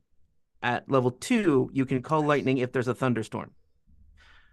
At level 2, you can also alter forces effects that are currently active. Like you put your hand on a wall and there's electricity in the wall and you touch someone and you electrocute them. Okay. Here, touch my hand. Touch my hand. You're just like rubbing your feet on the carpet. No, it's fine. Mm-hmm. Thank you, John. I appreciate. Sweet Chariot was where I was trying to lead, but I couldn't get it out. Okay, keep going, Jake, because otherwise, We only have a couple left, right? we're going to go off and we're going to start talking about something completely We different. only have correspondence and entropy. I'm going to do correspondence last then, so because it's the most complex. Entropy is. Oh wait. Spawn lesser forces. Did you cover that? Oh, briefly. I'm sorry. Spawn lesser forces is it's the fireball, sure, but it's like every evocation spell in D&D. Okay. So it's magnetic fields. It's a wall of force that like electrocutes people when they try to go through it. It's pretty much anything you can think of with any kind of energy. Okay. So that's force 3. Yeah. And you said in order to create or spawn or whatever, you have to have prime 2. Is that Indeed. correct? Okay. Thank you. Yeah. Okay. That's why I start people off at prime 1 because you're at least close to it and it makes sense that you can see magic. Okay. Entropy. Okay, entropy is the first level is not that useful. It's basically it lets you perceive other people using entropic magic. Or like vampires because they're made of entropy. They're made of decay and nothingness. Entropy is things falling apart or random order or random disorder. So would the first level of entropy allow you to see the undead? Yeah. Like ghosts? No? lost It you. would let you see the effect of ghosts, but you couldn't see Okay. the actual ghosts without spirit. Okay. So All like a right. ghost goes through a wall, you see that there was a ghost there just now. Okay. All right. Cool. Got it. Control randomness, that's not just games of luck, like it says there. Control randomness at level 2 entropy is also um there's a car running toward me. I know I keep using a car, but it's an easy example. So there's a car running toward me, and I want like random chaos to say that there's a giant rock that it's about to hit with one of the tires, and it's going to cause it to veer off the road or careen around me. That's really just random luck. So you can use entropy for that. Okay. And diffuse energy, destroy matter, entropy is you are causing decay in whatever the fuck it is. That ironically heals vampires. Oh, well, that kind of makes sense. But it would be Yeah. really bad for the living, right? Because you would be Yeah. decay them. Okay. Yeah. No, Oh, and that's it's not just living, it's also any object. It causes a disruption or destruction in whatever the fuck you're targeting. all right. So you wind up corroding some sort of metal or rotting some sort of, I don't know, whatever material. Mhm. Okay. Cool. All right. The worst one, the one that will Yeah. cause you the most stress. Okay. All right. So correspondence at level 1 lets you know of the location of everything within your normal line of sight. Like through a wall? I believe so. I'll have to double check. So like I reserve like maybe there's like a 1% chance I'm wrong on that, but yes, I believe it's everything that would be a normal line of sight. You perceive everything around you. So that's also good for sneaking in because it's just everything. It's not just energy. Okay. The correspondence perceptions, the second level, is it allows you to combine correspondence with any other sphere to make it happen at a greater range. All right. So basically, And it's an extend your range thing. right. But it also lets you remote view different places or remote here. Okay. Immediate spatial perceptions, level 3, you're teleporting now. Okay. If you get enough successes, you can like teleport all your friends. I don't think you can open an actual portal yet. I just realized the book series that I'm reading at the moment is based on this system, pretty much. Oh, Wow. interesting. A 5 I'm quite sphere curious. system. Yeah. Mm-hmm. What's it called? It's an RPG lit series called He Who Fights Monsters. Oh, that's a very generic name. Okay. I'm gonna look that up. Thank you. So that's all the spheres. Yes, I do want to point out that immediate spatial perceptions at level 3 has an annoyingly slow power to find something. You might spend years doing it, but you'll find it. And so with spheres, we're supposed to assign 5, which is 5 fill in 5 dots, basically. I think it said 6 was the basis, and Oh, I'm gonna 6. hold on. Let me pull up the right No. sheet. Mm. Record spheres. Yeah, the instructions are it has 6. 6. Okay. So, All right. so you get just fill in 6 dots. Yeah, Yep. with the spheres. And you can And, only go up to a maximum of 3 dots when you're starting out. Right. Okay. And you do want to put something at 3 so that you have a greater arete, which is your awareness of magic, which lets you alter reality.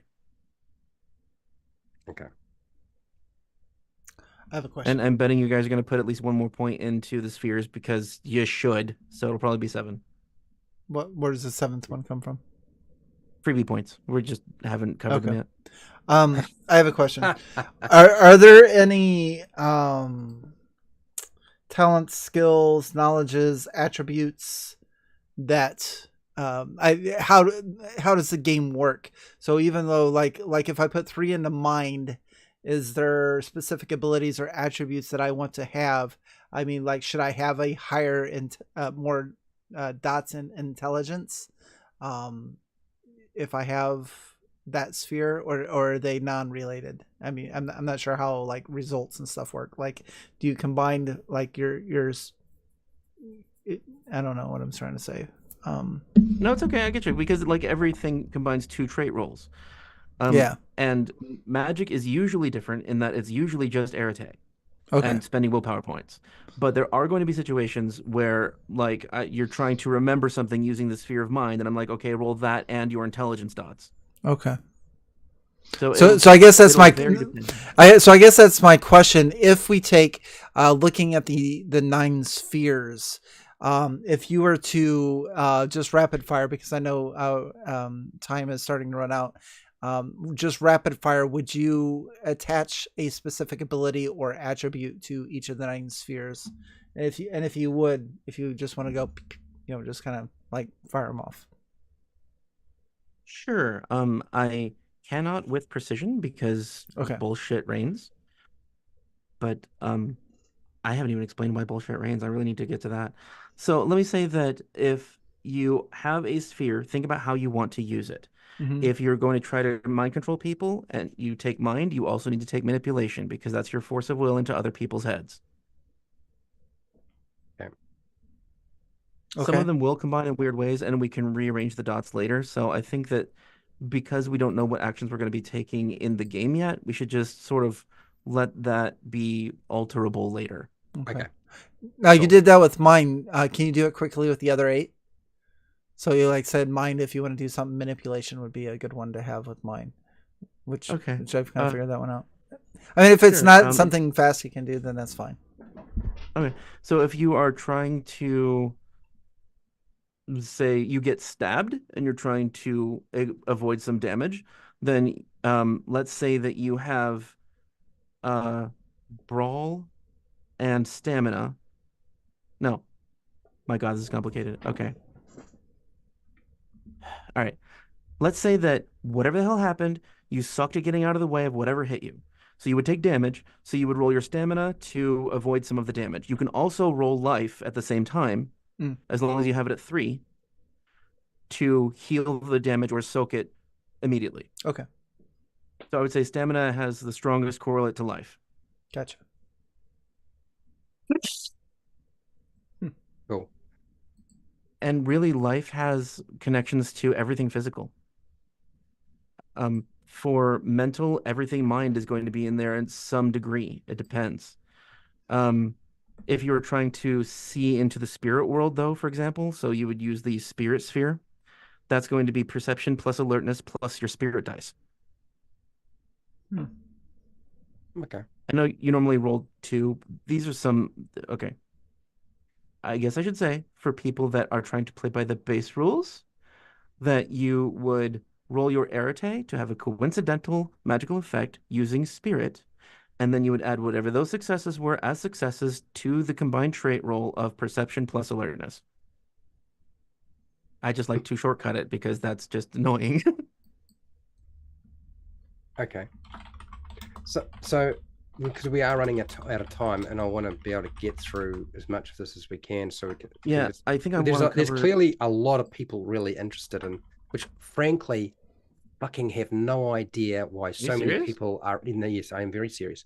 I have no idea that anybody was actually going to show up to Mage the Ascension. But I'm looking at your health bar thing, and I'm assuming that only gets marked off when you start suffering some sort of terrible debilitating injuries or effects and so forth. It looks a lot like the Fate system where you had sort of a increasing sort of range of potential complications. Correct? Not exactly. I mean, it gets marked off for stepping on a nail. Oh, does it? Yeah. You have 7 hit points, basically. Okay, do you? Yeah. 1, 2, 3, 4, 5, 6, 7. Oh, I see, because there's 7 steps. So, and then incapacitated. But incapacitated isn't dead, right? It's just like taken out of commission. It depends. But yes, it's usually just unconscious. Right. Because I know Fate does mostly just knocks you out. You don't usually die, not unless you just want to start over. Okay. All right. I have to refresh myself on the rules, but I believe if your last health is No. I know I'm wrong on that. I'll get back to you on it just to make sure that I'm right on that, but usually it's just unconscious. There are some cases where you immediately die, and that's if you take aggravated damage, like you are in a car bomb, you're burned, you're dead. Mm-hmm. Okay. I need to cover at least the outline of how magic works before we go, because everything we're doing is to be able to use magic in the game. Okay. Let's do that then. Okay. Yes. Will you stop it? I love you too. Go away, dude. Come on. Jesus, go. Okay. It's very hard to move the mouse when your cat is laying on your arm. Well, get the cat to control the mouse for you. All right, so here's the essence of being a will worker or true magic user in Mage. You are trying to have some sort of effect, whatever it is, for whatever reason. Usually it's going to be something like you're fighting the forces of demons or ghosts or utter chaos or the technocracy because they're dicks. But Hey. what They're not all bad. but however, whatever your reason for using magic, it's always going to be either coincidental or vulgar.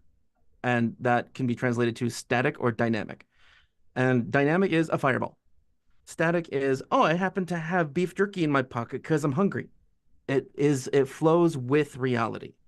Static is determined by the consensus of sleeping non-magic types, sleeping mortals who Muggles. believe a thing could or could not happen. Muggles. Muggles! They're muggles. Yes, the muggles determine the reality. And that bar is usually pretty low.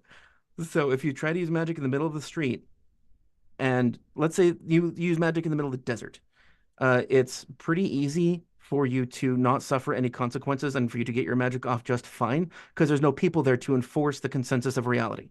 That explains However, why if ancient you- Egypt was so popular on Magic the Gathering. Magic the Gathering. But if you do it in the middle of the street, then magic is harder to do, and you get smacked down harder if you fail. And that's where we talk about paradox. So if you roll... All right, I guess I'll have to step to mechanics for a moment. So if you roll so many ones on a die roll that you have enough ones to take away from all of your successes, because that's how rolling works in this game, and you still have a one left over, you suffer paradox, a backlash. You at least accumulate 1 point of paradox. Look at the bottom of the character sheet. There's a quintessence and paradox wheel. Yep.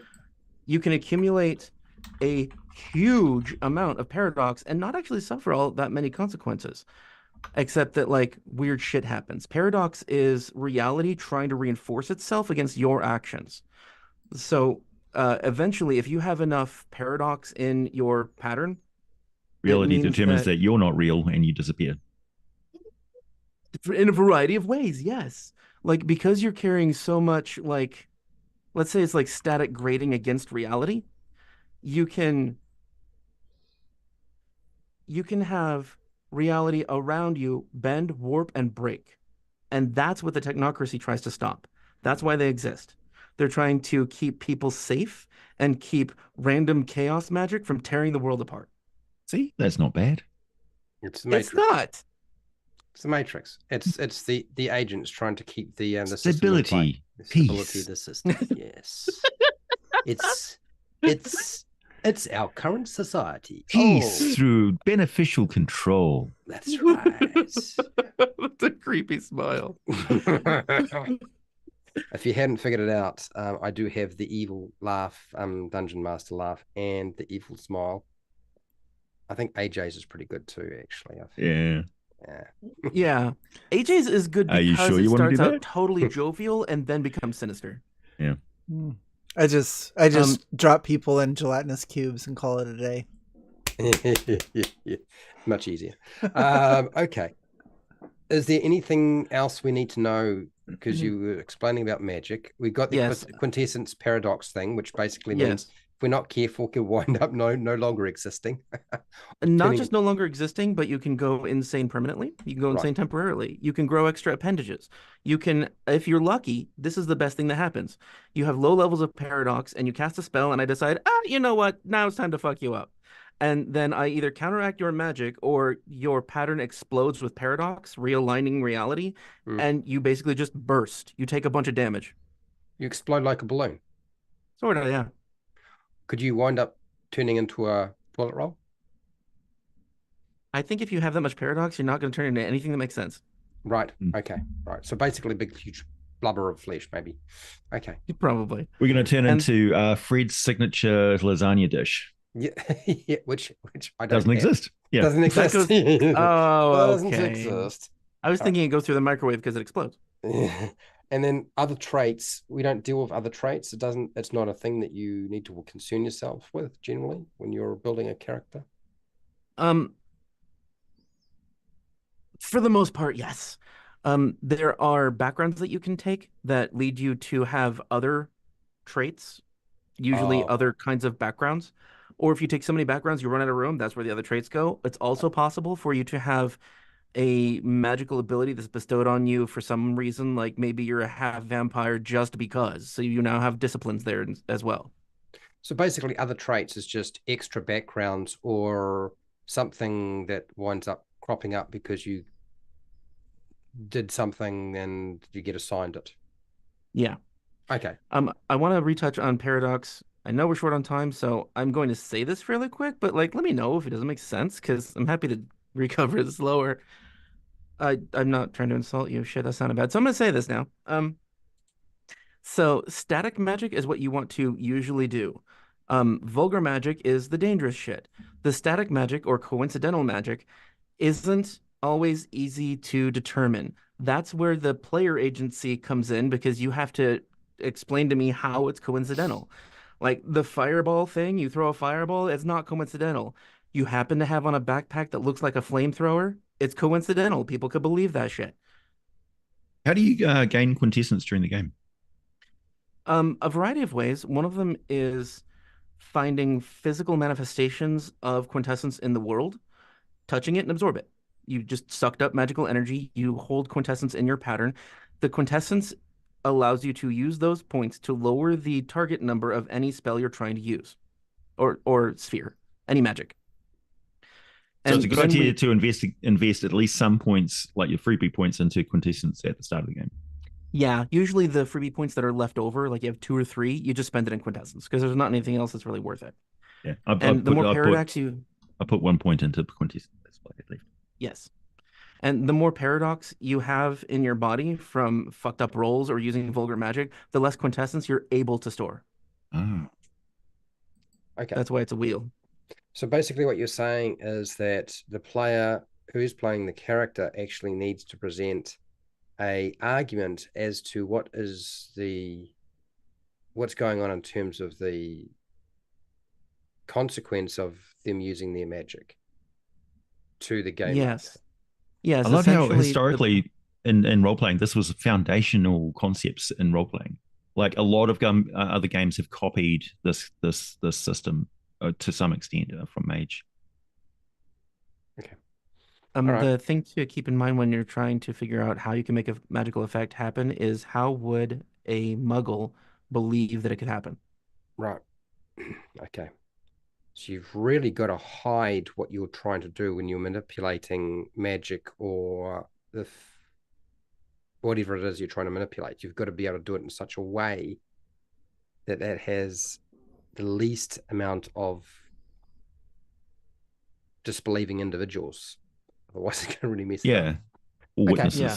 Yeah. Or witnesses, Disbelieving yeah. is a good way to put it because you can have people around you that are mages, are awakened, or just believe in magic. Like it's possible that you just have like brainwashed muggles who are in a cult devoted to you, and then they see you do magic and they're like, "Oh yes, he's great." That's why cults are so good. Mm-hmm. What about is it Arati? Arete. Arete. What the heck is Arete? What are you supposed to do? What is that? Thematically or mechanically? Do All right, both. So thematically, Arete is how much you're willing to bend yourself instead of a spoon. Arete is how much you're willing to accept that reality isn't real. Okay. So how you use it is that's the number of dice you roll for almost every magical effect. Okay. All right. And your max starting Arete is 5. At 10, you get taken out of this planet and go to have your own celestial realm. Oh, So that's you're my supposed to goal. mark down 5 dots in the arete. Yeah, it's best to start with 3 dots in a sphere so that you have 3 dots in Arete starting with, and then put a couple more dots in Arete as fast as you can. Okay. Okay. So All how right, do so we 3 how do we dots. get those dots? Is that in the freebie points? Yes. Okay. And how many? So I'm looking at the freebie points table. How do I decipher that? Max total is 3. Oh, you only get 3. Right. So What? I'm Max Any total of different? Arete points but how many freebie points do you get? So the freebie points go into arete. Is it willpower and quintessence? The freebie points can go into anything. You can increase your strength with freebie points. And Oh, you normally get a total of 15. We're going to be starting with 25 because it's more fun. Oh. Holy oh. shnikes! 25. Great Scott! But it's Just when you thought you were finished, you get so hang on. Just slow it's not a the 1 for truck. 1. Slow the truck down. Did you say Okay. 25 freebie points to go pretty much anywhere? Right.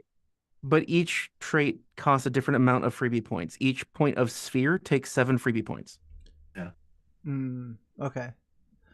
I get it. So like if I wanted to, so if I had 25, I could choose attribute 5 times and get 5 extra dots. Yes. Gotcha. If I wanted, And I would not say you're stupid, but I would say that you have fundamentally misunderstood something. I'm definitely spending it on. Oh, So- and I'm sorry. I want to point out the avatar rating that I told you that you guys should all have at 5 because the backgrounds are easier that way. That's how much starting quintessence you have at minimum. Oh, okay. So our quintessence should be 5. How do I mark that? It should just be clickable. No, I You meant click I in meant plus 1, 2, 3, 4, 5. I mean, do I start at the left? I see a dot. Is that where I want to Yeah. be? It goes left clockwise for quintessence and starting at left counterclockwise for paradox. Okay. All right. So it should be your first dots. Is it 9 o'clock, 10 o'clock, 9, 10, 11, 12 o'clock? Yeah, that way. Yes, that's correct. Okay, and you Okay, I get got- 5. You get 5. Okay. Yeah. I Alright. I have loaded up on quintessence. Okay. All right. So And I probably mentally fell asleep on the rest of it. So the health, the willpower, the arete or whatever that is, that's all through the buy points, the freebies, or the health is as we go, as we play. I'm guessing, right? Currently, my character has the ability to hold his hands out and summon a bolt of lightning and use it like a broadsword in public. So we're off to a good start. okay. That makes me happy. The willpower, frankly, I forget. There's a stat that gives you base minimum willpower. I don't remember what it is, so I'm gonna have to look 5. that up. We've got 5 Oh, it's base 5, willpower. But it's Each 5 time. plus something, isn't it? Yeah, like it's wit? auto filled in on my on the sheet from the book. All right, I guess I'm sorry. I'm not really remembering willpower very well. So- Arete is so- determined by your sphere levels. Willpower is one freebie point per dot, so it's not Let's costly. see here. So Oh, and sometimes I'll have you roll your willpower, like somebody's trying to control your mind. You roll just your willpower to resist it. I'm gonna read Voodoo's in our chat and doing typing We'll start extremely at, We'll fast. start at 5. Yeah. Also, another great way to spend freebie points is willpower because you can spend it to just auto succeed on a roll. Mm-hmm. It is very Yeah, important. 1 dot per willpower. Yeah. It is very important part of the system to know that if a roll is important to you, you can spend a willpower to get 1 success that ones cannot take away. Yeah, that's why willpower is so cheap. Yeah. Health And never that's goes important away. on every World of Darkness character. Health never goes away. You need to make magic effects to increase health. You all start at 5. That must have been the quintessence or Wally, do you want to put up the freebie points image We'll if you start have at it? 5 willpower. Yeah. Okay. Freebie So points. Arete costs 1. Is it 1? Or was it 5? So Points. it costs 4 and you get 3. Per dot, maximum total is 3. Oh, right Okay. on. Ignore that max total. We're going up to 5. So you can spend 20 of your points to get that up to 5. 4 Oh, per good dot lord. And then that would leave you with with 5 points left. 5 No, points Wally, I left. think we're not clear on something. The arete, it's the base of your arete is the number of dots of your highest sphere. So if you have mind at 3, you have arete at 3, and then you can buy extras. Okay, so all right, so if I mind I at 3, see. so I go 1, 2, 3. Okay, so it would cost me 8 to go to 12 then, or to get Right. my max. Gotcha. And what is it again? Arete does what? That's how you cast everything. So 5 is So- pretty important. Yeah. Gotcha. If you have just 3, I promise you feel really weak starting out.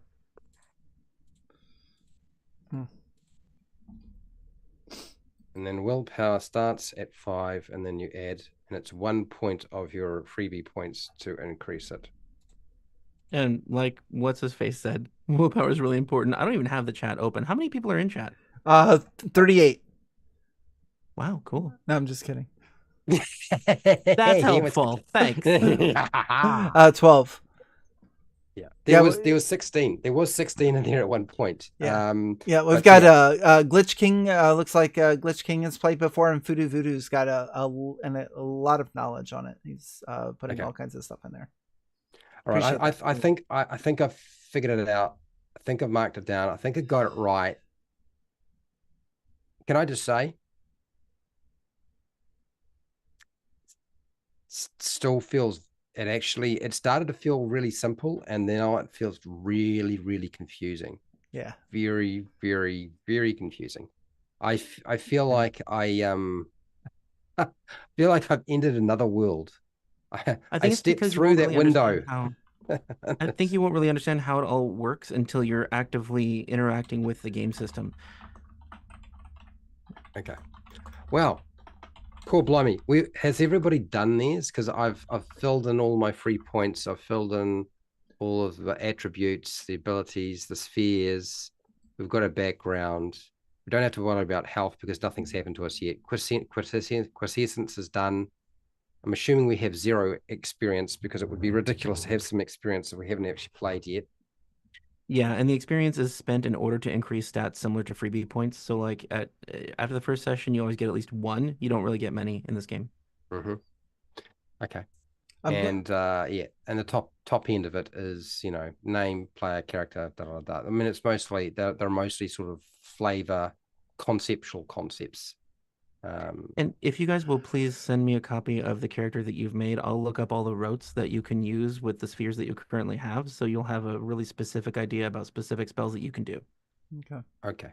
It'll probably be a while for me because I'm going to look up builds for this and probably go that route so I can better understand things. I mean, I'll probably fill it all in my first and then kind of do see how well I did.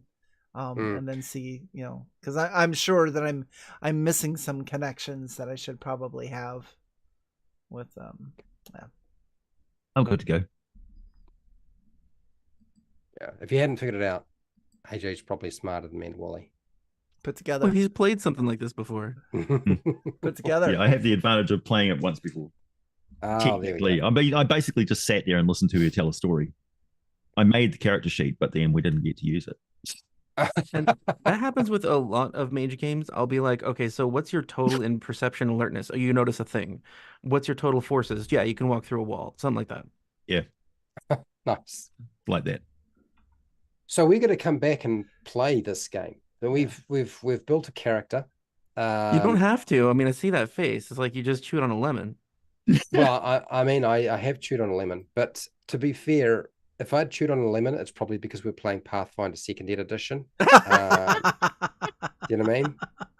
Well, at least I didn't I've bring that, right?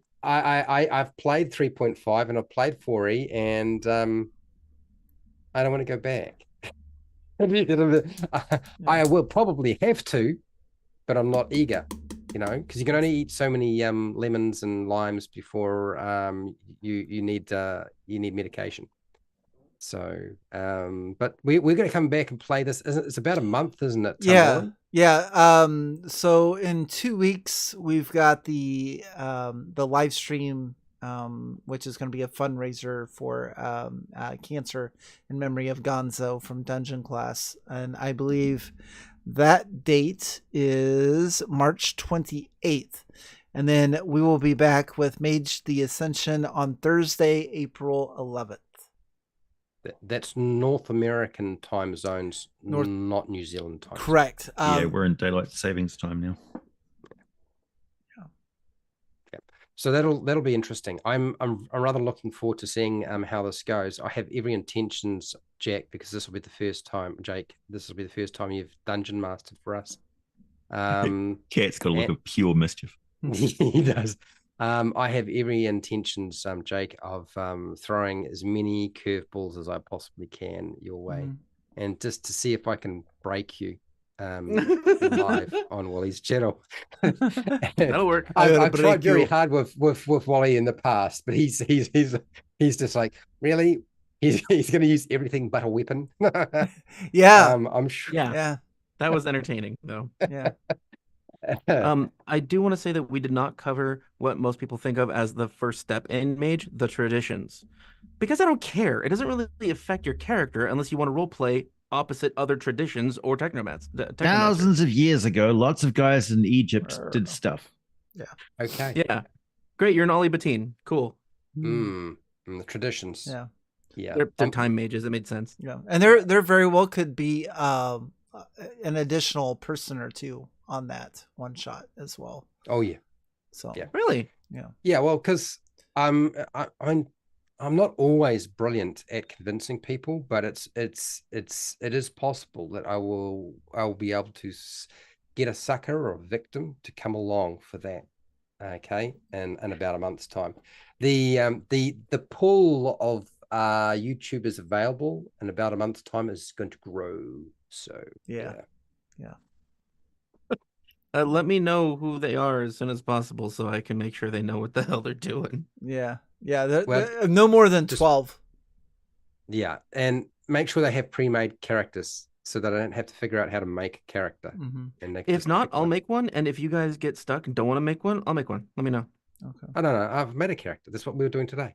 Made a character. Well, I know, but if you're like, I don't like this one, I'm stupid. Jake, you do it. I'm not really too worried about it. Yeah. You got to understand. I'm going to try to do everything I can possibly think of that to break you, and to break the game, and to kill myself as quickly as possible. And the most ridiculous, because this is what I always do. What I always do when we're doing these things. Yeah. Have you not noticed? Has it not been obvious by now that yeah? I thought you were just like feeling crazy a couple of times. No. It's quite deliberate. It's quite deliberate. It's my own fault in every way. It's funny you mentioned that, because the Castle Mistamir episodes, the 2 episodes of that where we've had character deaths, are some of the most watched and most beloved games so far. People are loving character deaths. People were chanting for character death during my last live stream, so yeah. Well, my home group always chant when somebody dies, reincarnate, reincarnate, reincarnate. So it's I'm used to it. I'm 52,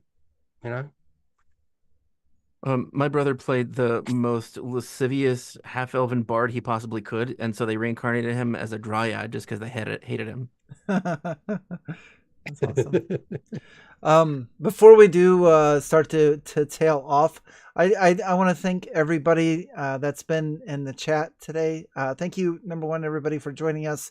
But I can just scroll back and see a lot of conversation from Voodoo and Glitch King. Thank you very much, you two. Fred Huber's in here. Thank you, Matt Nerdy. I see you. Um, Agile Monk, always good to have you here. And everyone else that was here at the beginning, if I missed you, I'm sorry, but thank you very much for joining us on the live streams. It really is awesome to have you guys watch us do weird stuff. I'd like to add something as well in response to something that I believe Glitch King said. Sure, if this does work out and we want to play World of Darkness, I've played and run all of them, so Vampire would probably be next. Wait, there's more. There's more. We'll see. We'll see how we cope with this. Right on. You know? Yeah. My Discord server would be very happy if I played Vampire the Masquerade. Because they're all Really? There's a That's lot weird. of there's a lot of people who have been going on about we need to play Call of Cthulhu to me and Vampire of the Masquerade as well. I wouldn't say it's as many people who play D&D 5e, but there have been some people who've been very vocal about where's the Call of Cthulhu and where's the Vampire of the Masquerade, and they're like, well, get your other people to play to actually watch the stuff, so I don't have to spend hours and hours making something that gets 5 views. Like, sorry guys, I'm That just makes goth sense. deficient. I wear black, but that's about as far as it goes, I'm afraid. I have plenty of goth to spare. If you want some, just come here. I think I've actually played Call of Cthulhu before. That's a fun one. I think Call of Cthulhu would be good. I think Dungeon Crawl Classics is on the horizon. Have we ever done a 5e game? I don't think we have. We haven't. No, we haven't. Everybody No. does them. Yeah, I mean, everybody does. Yeah. And if we ever do a 5e game, can you imagine what a 5e game would look like if you ran it, Wally? Because it wouldn't even look like 5e if you were running 5e because of all the rules that you ignore. And I ignore so many. And I don't even know what AJ's look like. I imagine AJ, there's probably not that many rules even applying. It's like, Well, we I'm started beyond the rules, man. Yeah. We started a really cool game with the ice worm and the spiders and stuff with AJ. That's a cool one. Yeah. I kind of screwed up at the start of that because I narrated too much, and so everybody was kind of a little bit, what the hell are we doing here? And people weren't paying attention to, like, you're not supposed to be in that carriage. But yeah. Oh, you mean that one? No, I love that. That was not too much narration. That was immersing everybody. Well, I'd be willing to try again. No, there you go. But you know how it goes. Sometimes you get a stable group, sometimes you don't. That needed a few sessions, that one. Yeah, I'm kind of lucky that I have a stable Pathfinder 2 group. Fred's not invited. That's right. Oh, I'll run rifts for you, Frudu. Thank you. Voodoo. I'll run Palladium for anybody. I know it like the back of my hand. There we go. No, For you me, do. that's the easiest system for me. Yeah. I Cracks me think up we got to because put that. that's I think we got to put that on the docket somewhere then. Sure. Yep. And we're still trying to we are still trying to con somebody into doing Cypher, aren't we? Cypher Not me. System. I know some old retired YouTubers who play Cypher System. We've got some that aren't retired. We've got someone that aren't retired. It's We just, could always bring in a professional and get like Bruce Cordell or Monty Cook to run Cypher System for us. Yeah. That'd be cool. do you think they would do it? Sure. why If not? AJ asks, maybe his channel has more clout. Yeah, probably. It's not about Yeah. clout. Well- It's they're normal people who play role playing games, Yeah. who happen to publish role playing games. They're just normal people. Well, but they've probably heard of you. They've probably never heard of me, for example. Oh well. If I contact them, I'm probably like, oh, where are you from? Well, Australia? It's actually better if you don't couch it as like, we've got this channel with this amount of audience. It's just like, hey man, I really like we've played lots of different games and we've been inviting people who know the system really well. Since you wrote the system, could you come and run it for us? You know, That'd be or just cool. do a character creation session with us so we can, ask you questions and get your Yeah. vibe on it. I think Ketup Oh, do you guys have anybody that? isn't Ketup in her thing too? Isn't he's a Cypher guy, right? I don't Who? Ketup? Who? Ketup? Don't know. Oh, yes. That's what you told me to invite him because Yeah. he was Yeah. Cypher literate. Yeah. Yeah. So there's a Fate. connection as We haven't well. done Fate. We haven't done Fate. We haven't done Fatal Fudge. Have you done Shadowrun? No. I should No, do I don't know Shadowrun. it. I've Oh. played it twice. I'd love to play. That's all. When I was writing stuff for Palladium, a lot of people said that I should do Shadowrun stuff because I do a lot of cybernetics and things. Yeah, that totally makes sense for you. Hmm. But if there's any World of Darkness that you guys want to play, I'll do it. I'll run it. Well, let's play this one in a month's time and Yeah. see how we go. Yeah, I reckon The that's good thing way to about go. me Okay. running Palladium is that I can make all your characters for you. So Sounds wonderful. Before we do take off, AJ, you've got a question in the chat if you want to address that before we go. What books did you work on for, was it Palladium? if you go to Rifter 23, Rifter number 23, my article on the Blade Mage. So I created the Blade Mage for Palladium. So that's applicable for, since it's a universal system, you can play a Blade Mage in Rifts or in Palladium Fantasy. I recommend the Blade Mage as a solo character if you're running just a GM and you, because they can be quite OP. Oh, you played a Blade Mage? Surprising. How many people have played it? Anyway, yeah, so that, and I was very active on the forums, and we did like lots of if you played Heroes Unlimited, you would probably know me as Zen, and the website Heroes Limited that I ran that collected all of the homebrew powers, which is why I'm making a powers game at the moment. It's got I have tons of powers resources because that was my specialty. Yeah. Well, that must be it. We were done. Oh, we've got to do Dark Heresy. I got to convince William SRD to run us through Dark Heresy. I've been trying to convince him forever, and he's gone quiet. Sounds like we got a lot of games to run. I thought we did really good last year. I think I counted like 8 to 10, maybe 12 different systems last year. We did pretty good. So yeah, let's do 20. Let's do 20 this year. Okay. that's a lot. That's a lot. That is a lot. Let's see. There's Toon, Car Wars, Son of Toon. If you've never played Toon before, it's a Warner Brothers cartoon role-playing game. There you go. I would play the shit out of that. Oh my god, you've no idea. Paranoia, we should definitely play some Paranoia. What is and it? yeah, all of the Cthulhu's. Paranoia. Okay. Yep. Yeah. Paranoia, Call of Cthulhu sounds good to me. Even some classic Traveller, which we have to do a character creation because character creation is part of the role-playing game.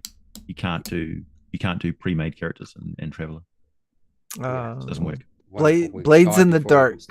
I don't. They're more of the modern games.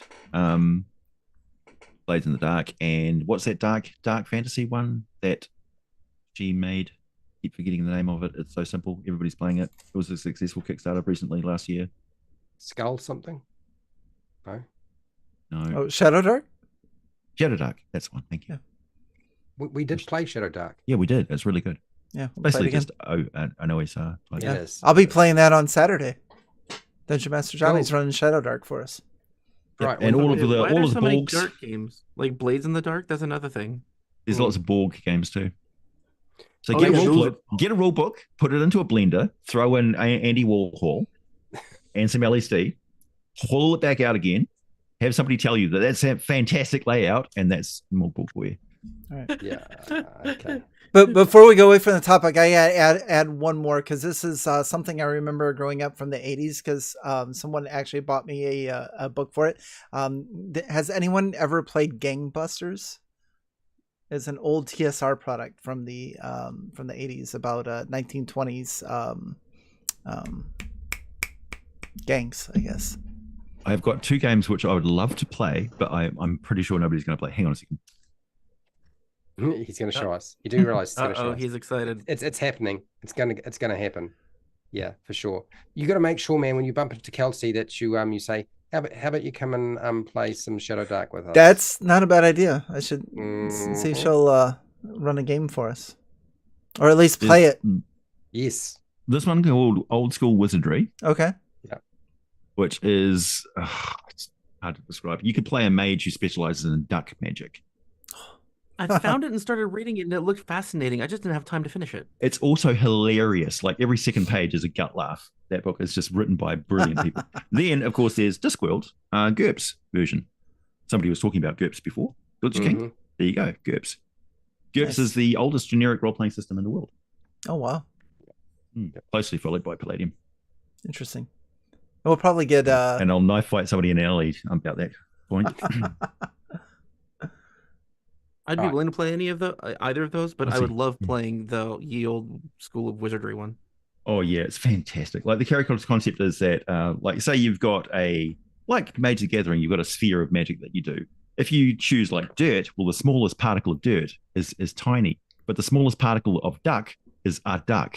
So it's much more powerful magic when you can manipulate the fun. Like to summon dirt, you can summon one dirt, which is a molecule of dirt. Summon one duck is a full functional duck.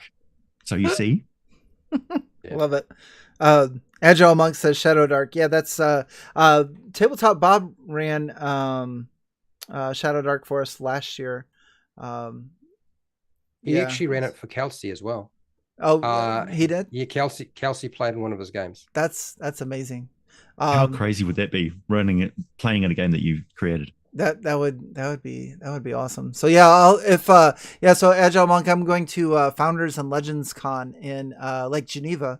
I'm leaving tomorrow actually, and I'll be playing in a game with Dungeon Master Johnny. He's a YouTuber. I'll be playing in his Shadow Dark game, and then Kelsey's going to be up there as well. So hopefully, I get a little bit social anxiety when I get around a lot of people. So we'll see if I introduce myself to anybody or not. But well, role players are like cats. You just put them in a corner somewhere and keep it quiet. Yeah. Well, they're having a social at I think 7:00 tomorrow night with drinks and stuff. So that always helps. So. Right. Bit of alcohol and you'll be fine. Yeah. But you've got a copy for her ready to go, right? I've got one copy of my book that I'm taking up with me, and then I'm going to concentrate on the revision before I get any more printed. So. Fair enough. So yeah. So I don't know who I'm giving it to yet, but. Other obscure games. Let's see. We could play Mifurog. That would be a controversial game to play. Or let's see. Controversial games that I own. Mifurog's probably the most controversial. All right. Well, we're going to come back to this. For those of you who haven't figured it out, today it's just magic. None of us were even remotely confused by what we were trying to do. But the good news is Limitations of the Flame Princess. Hell, I was confused a couple of times. That's definitely bullshit. But I can assure you that we don't require very much to be able to play a game nowadays. No. It's pretty easy. Yeah, we can handle. If the group is good, the rules don't matter. Yeah, sure. Exactly. We can handle it. Yes. No problems. Takes out We're Fred. professionals, or some of us. Yeah. All right. All right. Am I taking us out of here? Yes. You take. I think you want me to take us out of here. Yeah. All right. I want to say a huge thank you to Jake, who has run us through character creation for Mage the Ascension, the game that I've never heard of before, and probably many of you haven't. I want to thank AJ Pickett for being so fantastic and talking about D&D monsters, since so many people of you were crying like babies because he wasn't doing it. He's finally gone back to doing it now. Okay. Because all the people that I was boycotting are now fired. Yeah. That's funny. I want to thank Wally DM for being so awesome, so easy to get along with, and making so many interesting puzzles that I still cannot figure out, and tolerating my nonsense and everybody else's, but particularly my own nonsense when I jump onto his channel when he's live streaming, because there's a lot of this going on, frankly. A lot of yellow dollar signs. Yeah. You can't imagine just how it's just about guaranteed every single time. And then I can't thank myself because that's just weird. So, but you're weird. I am. Yeah. So till next time. What is it? Yes. Thing? What is that thing? The thing? The Wally thing? The what thing? Your thing. Keep rolling those 20s. No, that's my thing. On to the next. I'll be back with more for you very soon. That's mine. Yeah, on to the next. On to the next, everyone. Yeah, we'll see you in a couple weeks. Right.